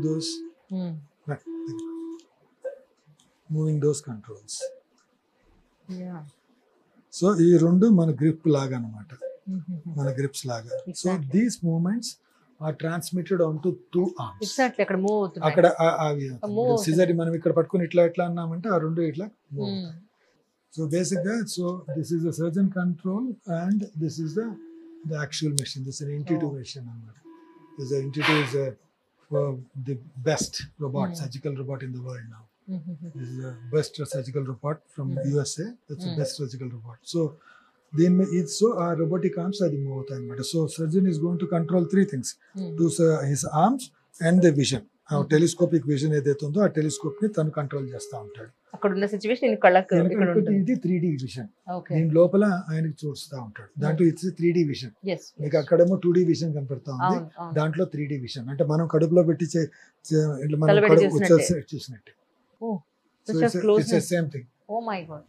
so you can see it in a very ఇక్కడ అక్కడ కనిపిస్తుంది చూడండి. ఆల్మోస్ట్ మీ కడుపులో కళ్ళు పెట్టి చూసినట్టు కనిపిస్తుంది. With magnification. ఇక్కడ మనకు కనపడేది 1 సెంటీమీటర్, దగ్గరికి వెళ్ళామంటే 4-5 సెంటీమీటర్ల కింద కనపడుతుంది. సో ద మ్యాగ్నిఫికేషన్ వల్ల మన ప్రెసిషన్ ఆఫ్ డూయింగ్ అనేది చాలా బెటర్ గా ఉంటుంది. So our precision is better. ఇప్పుడు ఈ సర్జరీ జనరల్ అనెస్థీసియాలో జరుగుతుందండి? అంతే, it has to be done under general anaesthesia. ఎందుకంటే లాప్రోస్కోపీ కడుపు మనం డిస్టెంట్ చేయాలి కాబట్టి it cannot be done without any other anaesthesia. It has to be under general anaesthesia. So basically any robotic surgery is a master sitting there on the console. That's called console. There's a patient cart and the robotic arms. So ఈ 3 parts అన్నమాట robot లో. So all in coordination, communication and connected. All are connected. True. So visibility, everything. Visibility and magnified visibility and ability to do. ఇప్పుడు ఇంక kidney plus అది లోపల ఉన్న అది తీసినప్పుడు సింగిల్ కిడ్నీ సర్వైవర్ అవుతారు. ఇప్పుడు సింగిల్ కిడ్నీ మీద సర్వే అవ్వాలి తప్పదు. ఎందుకంటే ఇది cancerous lesion. In fact other kidney కూడా అంత గొప్పగా పనిచేయట్లేదు ఈ పేషెంట్ లో, కానీ ఇది తీయాల్సి వస్తుంది. ఎందుకంటే ఆ క్యాన్సర్ నుంచి రోజు bleeding, is losing so much of blood every day in the urine. So that is not possible. Okay. వెంటనే ఆ సింగిల్ కూడా ఇంకా అది సేవింగ్, ఇది అంటే లైఫ్ సేవింగ్ కదా, లైఫ్ సేవింగ్ కదా. సో దిస్ ఇస్ అంటే ఇంకా రేపు పొద్దున్న సపోజ్ ఇంకా ఫ్యూచర్ లో ఆ కిడ్నీ కూడా పాడైపోతే ట్రాన్స్ప్లాంట్ గురించి ఆలోచించాలి. కానీ క్యాన్సర్ ఉన్న వాళ్ళలో ట్రాన్స్ప్లాంట్ అనేది చాలా లేట్ గా చూస్తాం. ఒక 1 year 2 years వరకు ఈ క్యాన్సర్ కనపడకపోతే అప్పుడే దాని గురించి ఆలోచించడం జరుగుతుంది. So that is how it goes about. కానీ ఇప్పుడు రోబోటిక్ సర్జరీ వల్ల కొంచెం బ్లడ్ లాస్ కూడా తక్కువ ఉండే అవకాశం ఉంది. తప్పకుండా కదా. ఇప్పుడు అక్కడ ఏ మాత్రం కొంచెం ఎక్కువ బ్లడ్ లాస్ అయినా ఆయన చూసుకోలేడు, సరిగా కనపడదు. సో మన మ్యాగ్నిఫికేషన్ వల్ల we know when to where to cut and how much to cut. You hardly ఒక చాలా తక్కువ అవుతుంది. సో ఇట్స్ వెరీ లెస్ అన్నమాట. So this is robotic. So urology is mostly has become a minimal invasive now. Everything is done with a minimal invasiveness, and doing everything in a very minimal invasive way has become a norm. So even open surgery, doing a transplant also has become robotic nowadays. So minimal invasiveness అనేది ఎక్కువైపోయింది. Stones కి minimal invasiveness, tumour మన prostate కి minimal invasiveness, tumours కి minimal invasive, kidney తీయడం కూడా minimal invasive గా చేయడం జరుగుతూ ఉంది. So minimal invasiveness has become the norm of life in every surgical branch. In every surgical, ఇప్పుడు స్పైన్ సర్జరీ కూడా ఎండోస్కోపిక్ సైన్స్ సర్జరీ వచ్చేస్తుంది. ఇంతకుముందు లామినెక్టమీ అనేది చేసేవాళ్ళు, ఈ మధ్య లేకుండానే మీకు ఆ డిస్క్ అనేది తీసేయడం జరుగుతూ ఉంది. Right. So this has become a part of it. So endoscopic spine or any endoscopic surgery has become a part. So అంటే that ఇది is స్టార్ట్ ఎంతసేపు అయింది సార్ యాక్చువల్లీ? ఇది ఒక 1 hour అయింది, ఇంకో 1 hour లో అయిపోతుంది. 2 hours టైం 2 hours time పడుతుంది. 2 hours time పడుతుంది. సో 1 hour ఇప్పుడు ఆ కిడ్నీ పార్ట్ అయిపోయింది, ఇప్పుడు ఆ ట్యూబ్ పార్ట్ చేస్తున్నారు, బ్లాడర్ వైపు వెళ్తున్నారు. సో ఇది అలా చూడగానే మీకు అర్థమైందా అది ఎక్కడ ఉంది అంతే కదా? కదా, అంటే location of it. Okay. That pelvis అంటాం మనం, కింది భాగం, lower portion of the body. Right. So everything has become very magnified. So we have become more precise. Exactly. ముందులాగా కాకుండా it has become very magnified. But everything is seen in a 10x or 11x or 20x dimensions. So everything is getting magnified. Exactly. దానివల్ల మనం we are able to see it in a better way. Yes, So our precision has improved significantly. Number 2, ఇప్పుడు చూడండి ఆ arms కి వణుకు అనేది ఉండదు. అవును. They are stable. అవును. They don't have any minute point కూడా షివరింగ్ ఉంది. అక్కడ కన్సోల్ దగ్గర మన స్కేలింగ్ అనేది ఉంటుంది. అంటే మన మూమెంట్ ని రెప్లికేట్ చేయడం అనేది కూడా మనం స్కేల్ చేయొచ్చు. మనం 1 సెంటీమీటర్ కలిస్తే అక్కడ 1/2 సెంటీమీటర్ కదిలేటట్టు, మనం 2 సెంటీమీటర్ కలిస్తే అక్కడ 1 సెంటీమీటర్ కదిలేటట్టు, అట్లా మనం స్కేల్ చేయొచ్చు. Okay. So both are possible.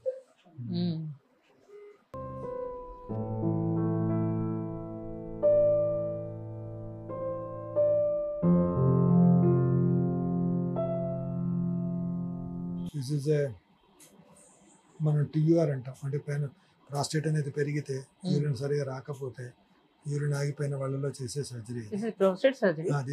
This benign prostate, అంటే మాలిగ్నెంట్ క్యాన్సర్ కాని prostate. So what they are doing is they are chipping this thing away and coagulating the bleeding parts. So that's a prostatic surgery. So ఎంటీ చేసినదో అట్లా చిన్న chips గా prostate మొత్తం బయటకు వస్తూ ఉంటుంది. Oh my God. That's a small chips. Okay. So that's all was blocking the passage. Okay. అదంతా యూరిన్ బ్లాక్ చేస్తా ఉంది. ఆ బ్లాక్ అయిన దాన్ని ఇట్లా చిన్నగా ముక్కలుగా కట్ చేసేస్తాం. So it's all done through the urinary passage only. Okay. It is not done coagulate కర్దు. Okay. సో అక్కడ బ్లీడర్ ఉంది, ఆ బ్లీడర్ ని మనం అక్కడ కోయాగులేట్ చేసి దీన్ని ఇది బైపోలార్ అంటాము, బైపోలార్ మెథడ్. సో ఆ బ్లీడర్ ని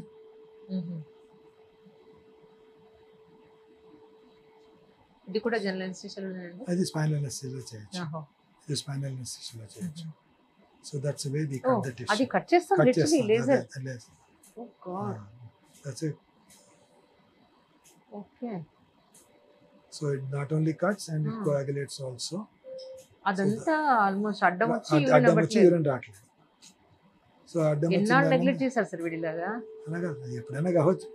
అంటే అంత ఉంది కదా, చాలా ఉంది కదా. కొంతమంది పెద్దగా ఉంటుంది, కొంతమంది చాలా చిన్నగా ఉంటుంది, కొంతమందికి ఇంకా పెద్దగా కూడా ఉండొచ్చు. ఓకే. రైట్. అంటే ఇప్పుడు ఒక ఏజ్ తర్వాత 60s తర్వాత కొంతమందికి యూరిన్ కూడా చాలా ఫ్రీక్వెంట్ గా వస్తూ ఉంటుంది, పూర్తిగా వెళ్ళినట్టు కూడా వాళ్ళకి అనిపించదు, ఇంకా పెండింగ్ ఉన్నట్టు ఉంటుంది. అలాంటి టైంలో మనం దాన్ని అనుమానించాల్సిందేనంటారా? Okay. అంటే any time when they are not able to pass urine freely, they have to be careful. That means they need a treatment or they need some correction which makes them pass urine better. Urine flow అనేది సహజంగా normal గా ఉండాలి. Normal గా లేదు అంటే there is a problem కింద లెక్క. That is what. So that's a prosthetic surgery. ఆ సర్జరీ కన్నా ఈ సర్జరీ కొంచెం మెంబర్స్ తక్కువ ఉన్నారు. అంతే, దాంట్లో that's a major surgery. It's a single man show. So whatever is being done has to be done by this man only. Go to the other side. So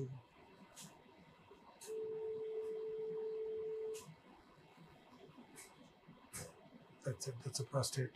ఒక side అయింది, ఇంకో side cut చేస్తాం. ఇది clear అయింది, ఒక side అయిపోయింది. Go inside bladder neck. That's amazing really. ఎన్ని కొత్త సర్జరీలు. అంటే this was the old surgery only, వచ్చే ప్రతి రోగానికి ఒక డిఫరెంట్ ఇది. నేమింగ్ చెప్పాలి మీరైతే. అండ్ బట్ దేశాయ్ ఏమిటి, భట్ ఏమిటి? అదే అంటే బేసిక్ గా these are the urologists who made international acclaim. Okay. Being in India. ఇప్పుడు చాలా మంది ఉంటారు, అమెరికాకి వెళ్ళి అమెరికాలో చాలా పెద్దవాడు అయిపోయాడు, చాలా పేరు తెచ్చుకున్నాడు. అది కాదు ఇంపార్టెంట్. ఇండియాలో ఉండి పేరు తెచ్చుకున్నాడు గొప్ప, అంతే కదా. సో అప్పుడున్న ఇండియా ఇన్ఫ్రాస్ట్రక్చర్ కి వాళ్ళు ఉండి, డాక్టర్ భట్ అనే అతను is a man who started urology department in CMC Vellore. So is Puttaparthi Saibaba గారి శిష్యుడు, ఆయన పేరు మీద పెట్టండి. Okay okay. సో దేశాయ్ అని ఈజ్ ఫ్రమ్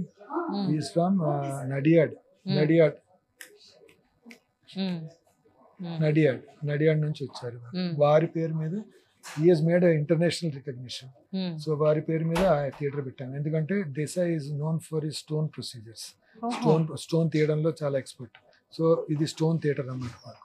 సో ఆయన పేరు పెట్టాం దానికి. And number 3 was that Gaur అని పేరు. గౌర్ ఈజ్ అ మ్యాన్, ఒక లాప్రోస్కోపీలో ఒక విధానాన్ని సృష్టించాడు. So it is Gaur balloon అంటాం, రెట్రోపెరిటోనోస్కోపీ అని ఒక పద్ధతి. సో గౌర్ గారి పేరు, అక్కడంతా లాప్రోస్కోపీ చేస్తాం కాబట్టి ఆ థియేటర్ గౌర్ గారి పేరు పెట్టాం. So these are the people who made big name in the world stage being stationed in India. So వారినే గుర్తుపెట్టుకోవాలి.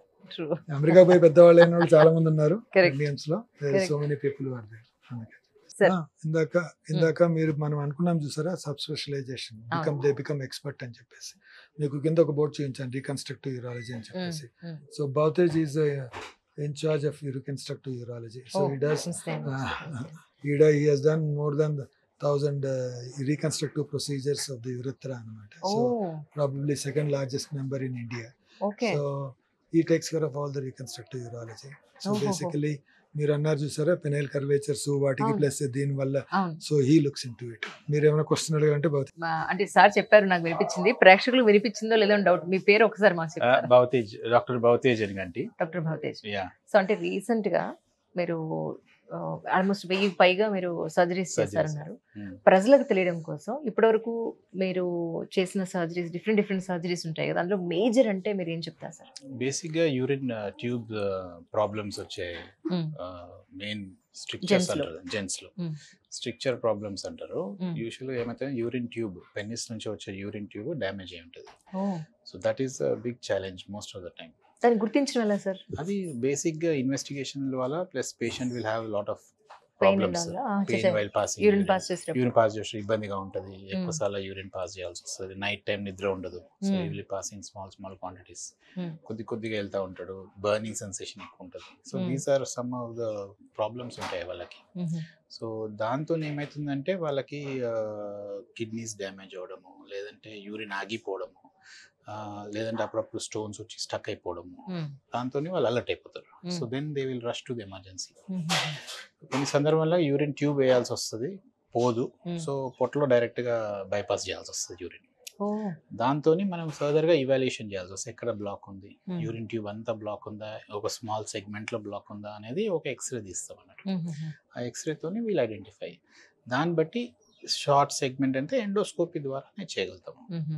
ఎండోస్కోపీ అంటే యూరిన్ ప్యాసేజ్ ద్వారానే, ఎండోస్కోపీ ద్వారా we will do incision and we'll put tube వేసేస్తాం. లేదు అది కొద్దిగా ఎక్కువ లెంత్ ఎక్కువ ఉంది, కొద్దిగా ప్రొసీజర్ అంటే స్ట్రక్చర్ లెంత్ ఎక్కువ ఉంది అంటే దాని తగ్గట్టు we will have to plan urethroplasty. Urethroplasty అంటే ఓపెన్ సర్జరీ, ఆ ఏరియాలో మైక్రోస్కోప్లో మ్యాగ్నిఫికేషన్లో చూసుకొని ఏ సెగ్మెంట్లో ఎంత నేరో ఉందో చూసుకొని గ్రాఫ్టింగ్ చేస్తాం. గ్రాఫ్ట్ బేసిక్గా చీక్ అన్నా లేదంటే ఆ ఫోర్ స్కిన్, పెనిస్ స్కిన్ పైన ఫోర్ స్కిన్ యూజ్ చేస్తాం. సో మోస్ట్లీ ఈ టైప్ ఆఫ్ దాన్ని గ్రాఫ్ట్ ఆగ్మెంటేషన్ అంటారు. కొన్ని సందర్భంలో షార్ట్ సెగ్మెంట్ ఉందంటే దాన్ని అక్కడక్కడనే కలిపేసేస్తాం, కట్ చేసేసి దాన్ని జాయిన్ చేసేస్తాం. So these are common things which we perform. పిల్లల్లో మీరు చూసిన ప్రాబ్లమ్స్ అంటే ఏం చెప్తారు? ట్యూబే ఉండదు. సో వాళ్ళ యూరిన్ కింద నుంచి పాస్ చేస్తే వాళ్ళకి ఏం అబ్స్ట్రక్షన్ ఉంటుంది, కానీ కాస్మెటిక్ ప్రాబ్లమ్స్ ఉంటాయి వాళ్ళకి. సో వాళ్ళకి ట్యూబే ఉండదు.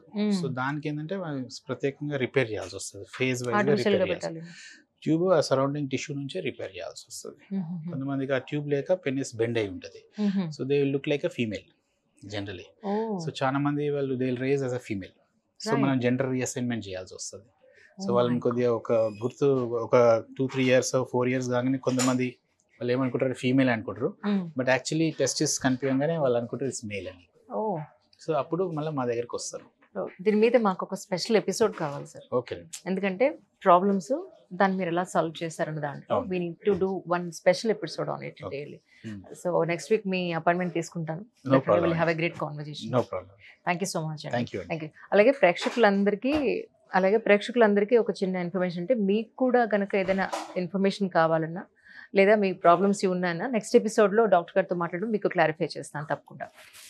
సో సబ్ స్పెషలైజేషన్లో మీరు అన్నారు చూసారా, ఒకటేమో రీకన్స్ట్రక్టివ్ యూరాలజీ, ఇంకోటి robotic and euro oncology and robotics అంటాం మేము, ఎందుకంటే majority of the robotic surgeries అంతా ఆంకాలజీలో చూస్తాం అనమాట. So Gauss is into uro-oncology and robotics completely. So his concentration is onto that fields completely. Minimally invasive surgery into laparoscopy and robotics and uro-oncology. So everybody is specialization into that so that they can become better experts into it. The same thing what was done by him in a 1 hour would have taken another 1 hour by somebody else, because he was doing it only on 10th time on the year, whereas he would have done 10 times in a month. So that's all exactly. Right. 10 సార్లు నెలలో చేయడం వేరే, 10 సార్లు సంవత్సరంలో చేయడం వేరే. So 10 సార్లు నెలలో చేసిన వాడు ఎప్పుడు కానీ ఎక్స్పర్ట్ అయిపోతా ఉంటాడు. సో మీకు ఏమైనా క్వశ్చన్స్ ఉంటే ఒకసారి తప్పకుండా. ఇందాక మేజర్ సర్జరీ ఒకటి మనం ఫస్ట్ చూసాం కదా, అక్కడ రోబోని ఆపరేట్ చేస్తూ ఉన్నారు ఆయన. సార్ నమస్తే అండి. You are from basically sir? Basically Anantapur నుంచి అండి. ఓ, తెలుగు వాళ్ళ? బట్ స్కూలింగ్ అంతా హైదరాబాద్ లోనే. అచ్చా సార్. సో దాని తర్వాత almost my half of my was with Malik sir only. Okay okay. Studies అంతా సార్ దగ్గర స్టూడెంట్. దాని తర్వాత ఐ జాయిన్డ్ హియర్. ఇప్పటివరకు ఎన్ని సర్జరీస్ చేస్తుంటారు సార్ మీ చేతితో robotics? Robotics we have cross more than 1600 surgeries. In fact 3 రోబోట్లు ఉన్నాయి మా దగ్గర. So first generation DaVinci almost 8 years అయిపోయింది. So the next generation DaVinci 4 అనేది తీసుకున్నాం. ఇప్పుడు మీరు చూసింది DaVinci 4. That is the latest generation of DaVinci which is available here. And ఇంకో రోబో కూడా ఉంది మా దగ్గర, but that is for a trial basis. మా దగ్గర ఉండేది ఇప్పుడు 3 రోబోస్ ఉన్నాయి. ఆల్మోస్ట్ 10 years నుంచి చేస్తున్నాం robotics. Right right. That's really amazing. అంటే ఇంతకు ముందున్న సర్జరీస్కి ఇప్పుడు రోబోటిక్స్ చేసే సర్జరీకి ఉన్న మేజర్ డిఫరెన్సియేషన్ అంటే ఏం చెప్తారండి? ఇంతకుముందు direct hand movements use to get translated into movements inside the abdomen. So బయట ఏ మూమెంట్ చేస్తామో ఆ మూమెంట్ లోపల ట్రాన్స్లేట్ అవుతుంది. ఇప్పుడు ఆ moment is done through a robo. ఇప్పుడు మీరు చూసారు కన్సోల్ లో కూర్చొని చేసిన మూమెంట్స్ అన్ని త్రూ ద రోబో, ప్రిసైజ్ గా, without tremors and difficult wristed moments. ఆ మూమెంట్స్ కూడా స్టిక్స్ తో చేయడం వేరే. లాప్రోస్కోపీ లో ఉండే పెద్ద పెద్ద స్టిక్స్ ఉంటాయి, 30 centimeters స్టిక్స్ తో. They are rigid instrument. దాంట్లో ఫ్లెక్సిబిలిటీ అనేది టిప్ దగ్గర ఉండదు. రోబోటిక్ ఇన్స్ట్రుమెంట్ లో ఆ అడ్వాంటేజ్ ఉంది. They can go inside, turn around like how our wrist move. ఆ రిస్ట్ మూమెంట్ తో we can go and do deep things and precision. మన చేతిలో ఉండే tremors will not get transmitted to the instrument. చిన్న shivering కూడా మనకు it will not get transmitted. Tension లో ఉన్నాము, లేకుంటే టీ కాఫీ తాగేస్తున్నాము, స్లైట్ ట్రెమర్స్ ఉంటాయి కదా సర్జన్. అదే అంటారు, ఒకటి సిగరెట్, ఒకటి కాఫీ, టీ, ఒకటి దీని వల్ల కొంచెం మాకు షివర్ అవుతుంది. షివర్ అవుతుంది. సో ఆ tremors are cut down by a robot. They will not get transmitted, అక్కడికి రావు. And precise movements, you can scale your movements. ఇక్కడ 10 centimeters మూవ్ అయితే అక్కడ 1 centimeter మూవ్ అవ్వడం, ఇక్కడ 1 centimeter మూవ్ అయితే అక్కడ 10 centimeters మూవ్ అవ్వడం. ఈ స్కేలింగ్ అంటారు దీనికి. So this scaling also can be done in a robo. Right right. Really, thank you so much for your time. Once again, welcome again. Thank you. Another robot. మాకు ఇందాక మీకు చూపించింది అది US made. This is another robot which we have started testing on, and we have started looking into it. It's available now in India. They were installed in Mumbai also, called Tumai. Tumai robot అన్నమాట. This is Tumai. మీరు వినే ఉంటారు, అదేంటి కొన్ని రోజుల ముందు చైనాలో operation ఒక ఎండ్ నుంచి ఇంకో ఎండ్కి ఆపరేషన్ చేశారు, టెలి సర్జరీ అని చెప్పేసి. అవునవును, ఒకటి వినే ఉంటారు మీరు. అవునవును, ఎక్కడో వీడియో చూసి ఇక్కడ చేశారు. ఎక్కడో చేస్తారు. ఇంకా నెంబర్ 2 అదే అది ఈ మెషిన్ మీద చేశారు. That's was done on this. Sir, just to know, out of my curiosity, ఈ ఎక్విప్మెంట్ మీరు అక్కడి నుంచి ఇంపోర్ట్ చేసుకోవాలి కదా? ఇంపోర్ట్ చేయాలి కదండి, తప్పదు. సో ఇంపోర్ట్ డ్యూటీస్ అన్ని చాలా కాస్ట్ పడుతుంది. This has got that tele surgery capability. అంటే దీన్ని మనం సపోజ్ నేను ఇక్కడ ఉన్నాను అనుకోండి, దీని మీద నేను ఆపరేట్ చేస్తా. సపోజ్ నా సెంటర్ ఇంకోటి సిలిగురిలో ఉంది, వాళ్ళ దగ్గర ఇదే తుమాయి రోబోట్ ఉంది అనుకోండి. ఈ 2 robots ని నేను కలిసి నేను ఇక్కడ ఆపరేట్ చేసి అక్కడ ఎస్టాబ్లిష్ చేసే అవకాశం.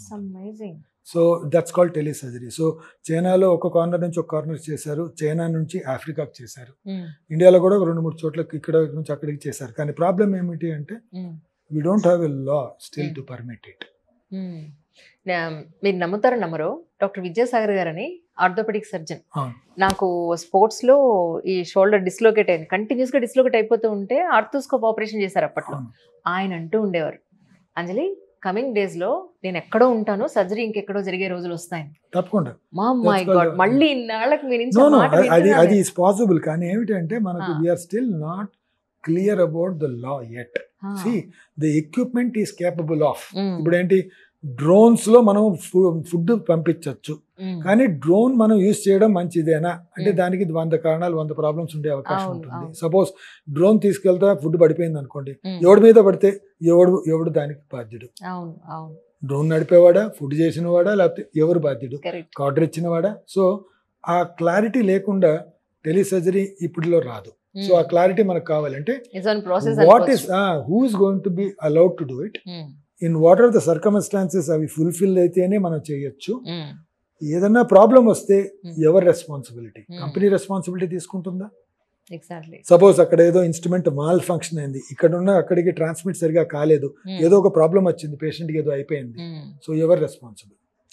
సో అది ఇంకా ఆ క్లారిటీ రాలేదు. అది రాకుండా చేసేయడం అనేది మంచిది కాదు.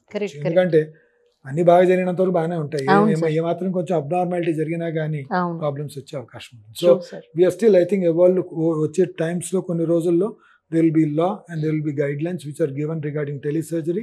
There will be some clinical trials which will undergo, అంటే making it useful and effective. అంటే క్లినికల్ ట్రయల్ ఏంటంటే ముందు పేషెంట్స్కి చెప్పి మేము ఈ విధంగా చేస్తున్నాం మీకు అని తెలిసి వాడు ఒప్పుకున్నప్పుడు చేయడం జరగాలి. అది చేసి అది అన్ని కరెక్ట్గానే జరుగుతున్నాయని కొన్ని కేసులు చేసి ఆ క్లినికల్ ట్రయల్ పబ్లిష్ చేస్తే ఆ పబ్లిష్ అయిన క్లినికల్ ట్రయల్ని బేస్ చేసుకొని ఫర్దర్గా గైడ్ లైన్స్ అనేది మనం చేయడం జరుగుతుంది. అంతేకాకుండా ఇది ఈ ఎక్విప్మెంట్ ఉంది కదా, ఎక్విప్మెంట్ చేసేస్తుంది అని చెప్పేసి మనం చేసుకోవడం అనేది మంచిది కాదు.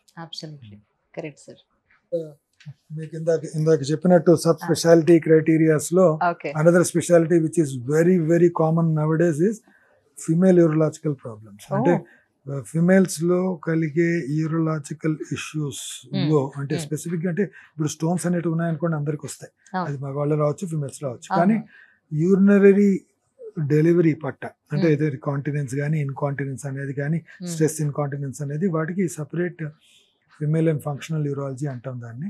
సో ఆ స్పెషాలిటీకి doctor Sarika is in charge here అనమాట. She takes care of all the female urological issues, that urinary delivery related issues in the females అని తను చూసుకుంటా ఉంటారు.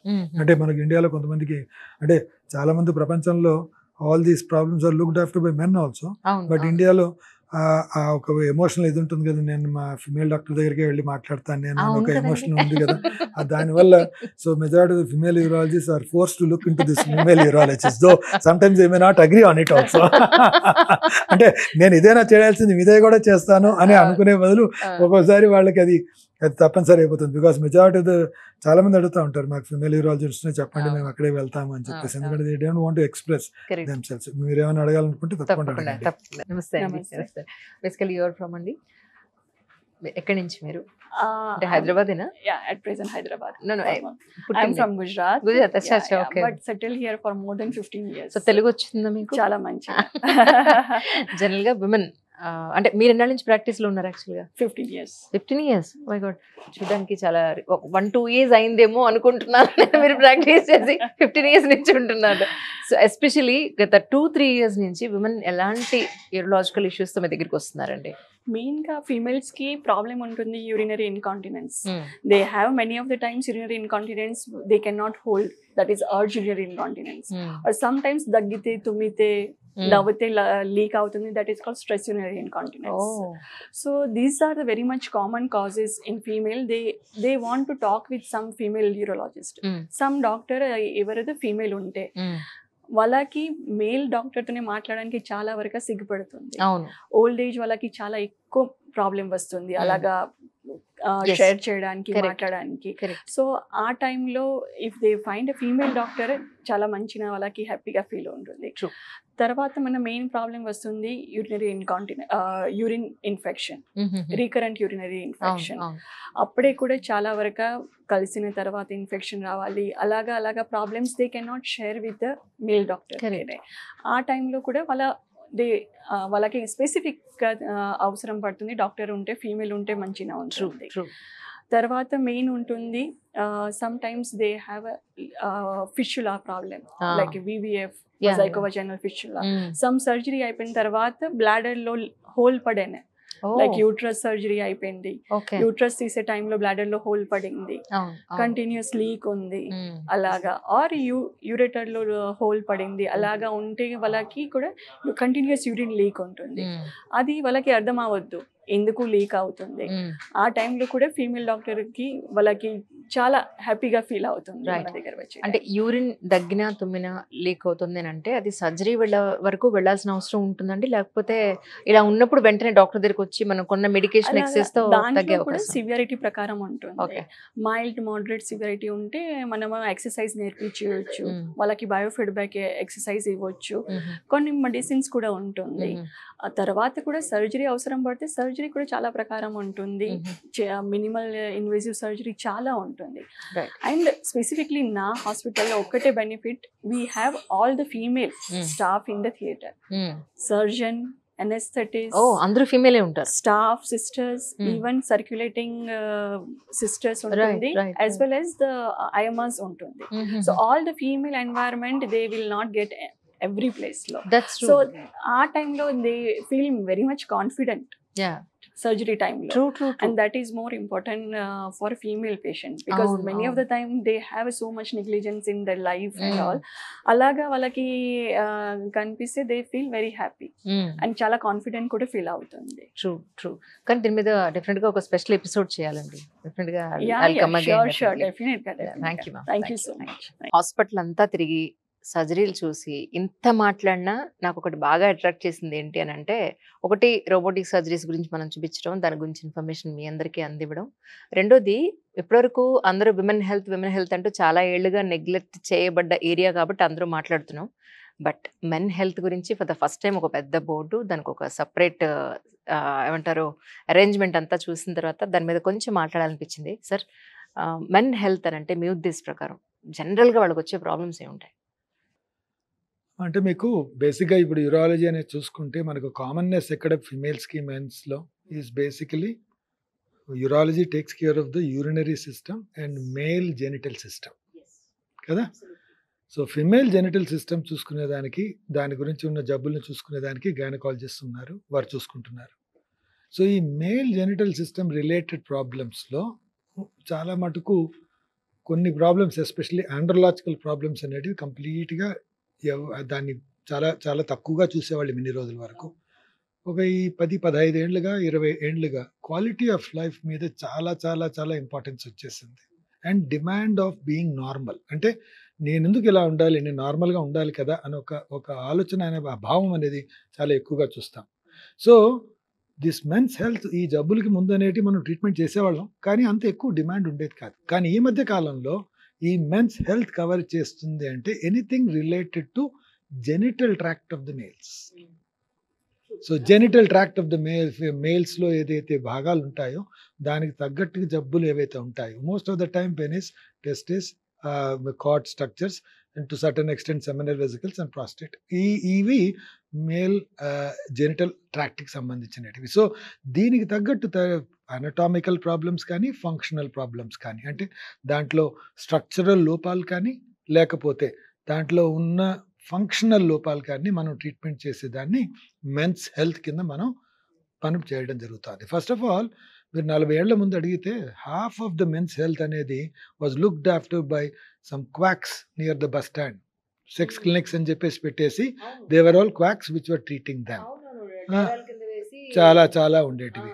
So that was the situation at that time.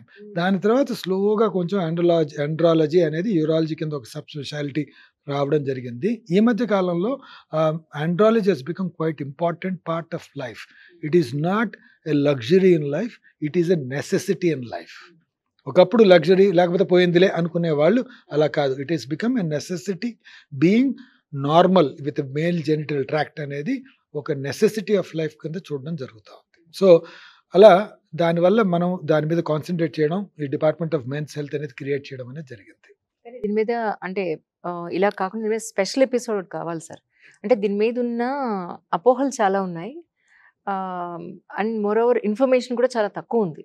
అందువల్ల we need to do one separate episode అని అనుకుంటున్నాను నేను.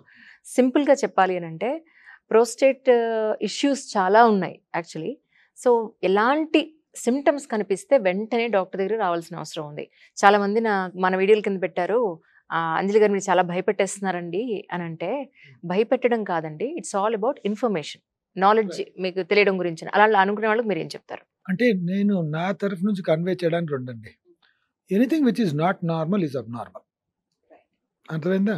మనలో problem ఎక్కడవుతుంది, ఒకరోజు 6 సార్లు యూరిన్ పాస్ చేయడం అలవాటు పడతాం, కొన్ని రోజులకి 7 సార్లు పాస్ చేయడం ఇంతేలే అనుకుంటాం, కొన్ని రోజులు అయిన తర్వాత 8 సార్లు అవుతుంది, 10 సార్లు అవుతుంది, 10 సార్లు అయిన తర్వాత కూడా ఇంతే కదా, రోజు ఇలానే చేస్తున్నాను కదా అనుకుంటాం. కానీ మీరు ఒక 5 సంవత్సరాల ముందు ఆలోచించారు అంటే మీరు ఇలానే ఉన్నారా, 10 సంవత్సరాల ముందు ఇలానే ఉన్నారా, లేము ఈరోజు డిఫరెంట్గా ఉన్నాము అంటే అది అబ్నార్మల్ కింద లెక్క. అది అబ్నార్మల్సీ అనేది జబ్బు వల్ల వచ్చిందా, దేని వల్ల వచ్చిందా, అది మళ్ళా విషయం. సో అది కాదు. సో మీరు అలా మెయింటైన్ అవ్వలేకపోతున్నారు అంటే అది అబ్నార్మల్ కింద పరిగణించాలి. దాని గురించి మనం తెలుసుకోవడానికి ప్రయత్నం చేయాలి. ఇంతవరకు మాత్రమే చెప్తాను. కానీ కొన్ని ఉంటాయన్నమాట, కొన్ని విషయాలు ఉంటాయి యూరాలజీలో, చాలా స్పెసిఫిక్ ఇష్యూస్. ఒకటి చెప్తాను. ఫర్ ఎగ్జాంపుల్, యూరిన్లో బ్లడ్ రావడం అండి, ఇదొక్క విషయం మాత్రమండి. కారణం ఏదైనా కానీ నెగ్లెక్ట్ చేయడానికి వీల్లేదు.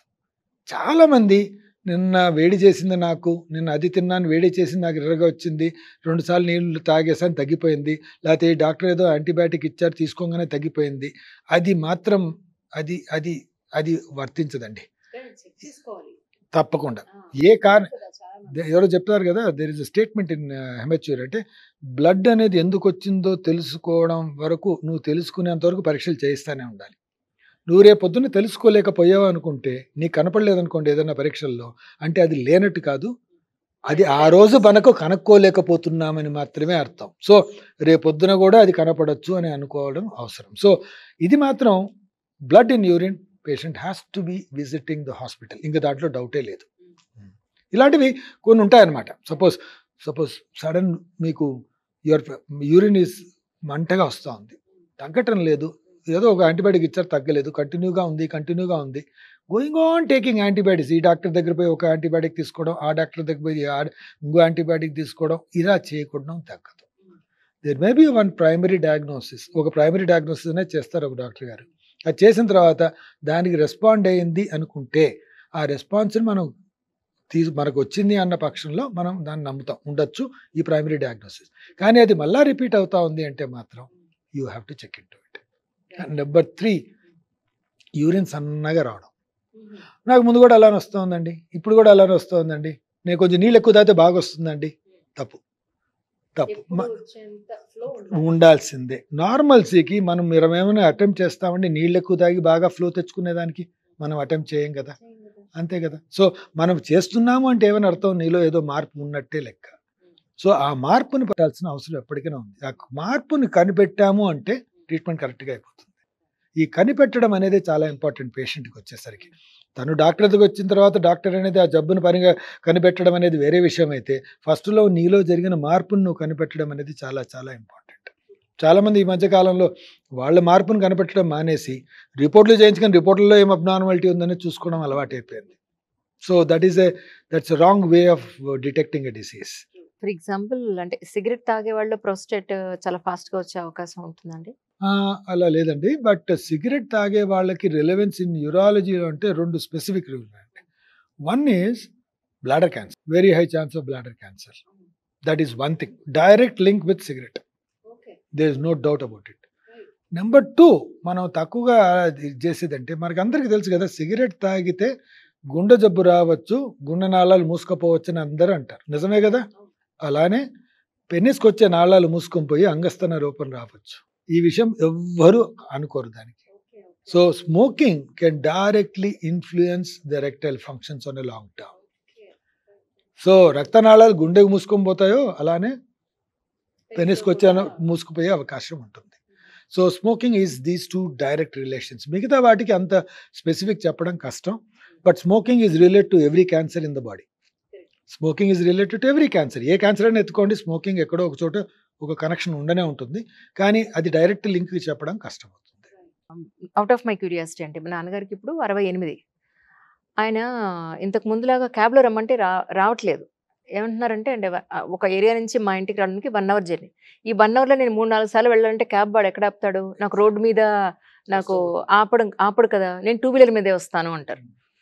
సో ఇంతకు ముందు ఇది ఉండేది కాదు ఆయనకి, ఇప్పుడు ఇది వచ్చింది. అంటే ఏమై ఉండొచ్చు actually? No, this is a typical problem అండి. ఫ్రీక్వెన్సీ ఆఫ్ యూరిన్ బేసికలీ ఏమవుతోంది, ఎక్కువ సార్లు పోతున్నారు. ఇంతకుముందు 3 గంటల వరకు 4 గంటల వరకు ఆపుకునే వాళ్ళు ఇప్పుడు గంటన్నరకే వెళ్ళిపోవాలి. అది వచ్చిందంటే కూడా ఎక్కువసేపు ఆపుకోలేరు, తొందరగా వెళ్ళిపోవాలి. So these are the 2 problems which are going to be seen with most of the patients. One is frequency and urgency and they are bothersome. ఇప్పుడు సపోజ్ అబ్స్ట్రక్షన్ కొంచెం బాదర్ కొంచెం మేనేజ్ చేయొచ్చు, కానీ ఫ్రీక్వెన్సీ అర్జెన్సీ కష్టం అవుతుంది. Suppose తను సన్నగా మూత్రం పోస్తున్నాడు, ఫ్రీగా పోయలేకపోతున్నాడు అనుకోండి, ఏమవుతుంది, కొంచెం ఎక్కువ టైం తీసుకొని పోసేస్తాడు, అంతే కదా. అదే కానీ ఫ్రీక్వెన్సీ అర్జెన్సీ అయితే రోడ్డు మీద ఎక్కడ పోయాలి, బట్టల్లో తెరిచిపోతాయి. సో ఈ ఫ్రీక్వెన్సీ అర్జెన్సీ అనే దానికి రీజన్స్ పలు రకాలుగా ఉంటాయి, వయసుని బట్టి, జెండర్ని బట్టి. So all these factors, there may be a child who's school going age child who's coming with frequency. 8వ క్లాస్ చదివేవాడు నాకు మాటికి వస్తూ ఉందన్నాడు. ఒక 32-year-old software engineer coming with frequency. 35-year-old lady who had multiple pregnancies coming with frequency and urgency, అదొక వేరే విషయం. 65 ఏళ్ళు ఉన్న ఎల్డర్లీ మేల్, ఆయన ఫ్రీక్వెన్సీ అర్జెన్సీతో రావడం వేరే విషయం. సో ప్రతి ఒక్కరికి పలు రకాలుగా ప్రాబ్లమ్స్. దీనికి కంప్లీట్గా విభజించాలంటే 3 అండి. Number 1, obstruction in the urinary tract, అంటే మూత్రనాళంలో ఏదన్నా బ్లాకేజ్, అంటే యూరిన్ మనం ఫ్రీగా పోయలేకపోవడం, దీనివల్ల కూడా ఫ్రీక్వెన్సీ వస్తుంది. Number 2, over activity of the bladder. Bladder అనేది అవసరం కన్నా పనిచేస్తున్నది, ఓవర్ యాక్టివిటీ అంటాం, దానివల్ల కూడా ఫ్రీక్వెన్సీ వస్తుంది. Number 3, stress related over activity. One of the most common reasons ఈ మధ్య ఏంటంటే స్ట్రెస్ రిలేటెడ్. మీరు 2 ఎగ్జాంపుల్స్ చెప్పాను. 10th క్లాస్ పోయే అబ్బాయి, లేదా 35 ఏళ్ళ ఉన్న 32 ఏళ్ళ సాఫ్ట్వేర్ ఇంజనీర్, వీళ్ళిద్దరికీ డే టైం ఫ్రీక్వెన్సీ ఉంటుంది. రాత్రి మాత్రం హాయిగా 8 గంటలు పడుకుంటాడు, పడుకున్న తర్వాత లేయడు. పగలు మాత్రం 10 సార్లు, 20 సార్లు, 30 సార్లు వస్తూనే ఉంటాడు. ఇది బేసిక్గా సైకలాజికలీ మీడియేటెడ్. అదే లేడీలో ఉంటుంది, that is over activity of the bladder. ఎందుకంటే వాళ్ళకి కొన్ని స్ట్రక్చరల్ చేంజెస్ ఏదైతే జరుగుతాయో after multiple deliveries, some amount of over activity of the bladder అనేది ఉంటుంది. అందుకే వాళ్ళు ఎక్కువసేపు ఆపుకోలేరు, తొందరగా వెళ్ళాలనుకుంటారు. నెంబర్ 3, వయసులో వచ్చిన వాళ్ళు, లైక్ మేల్స్లో అంటాం చూసారా, majority of them come to a point of abstraction. ఈ ప్రాస్టేటిక్ ఎన్లార్జ్మెంట్స్ వల్ల, మూత్రనాళంలో బ్లాకేజ్ ఉన్న దానివల్ల మూత్రం సరిగా పొయ్యలేని పక్షంలో కొన్ని రోజులకి బ్లాడర్ మీద ఎఫెక్ట్ పడి ఫ్రీక్వెన్సీ రావడం అనేది జరుగుతుంది. So age and age of presentation, gender, both matter a big deal. వ్యూవర్స్లో పురుషులు ఎవరున్నా కూడా నెక్స్ట్ ఎపిసోడ్ లిటరలీ ఆండ్రాలజీ మీదే చేస్తాం కాబట్టి, కింద మీకు ఏవైతే డౌట్స్ ఉన్నాయో, ఏవైతే మీరు డాక్టర్ గారిని అడగాలనుకుంటున్నారో అది కింద కామెంట్ సెక్షన్లో మీరు మెన్షన్ చేస్తే నెక్స్ట్ ఎపిసోడ్లో డాక్టర్ గారిని అడిగి ఖచ్చితంగా క్లారిఫై చేస్తాను. ఎస్ సార్, తప్పకుండా. Thank you so much for your time once again. Thank you sir.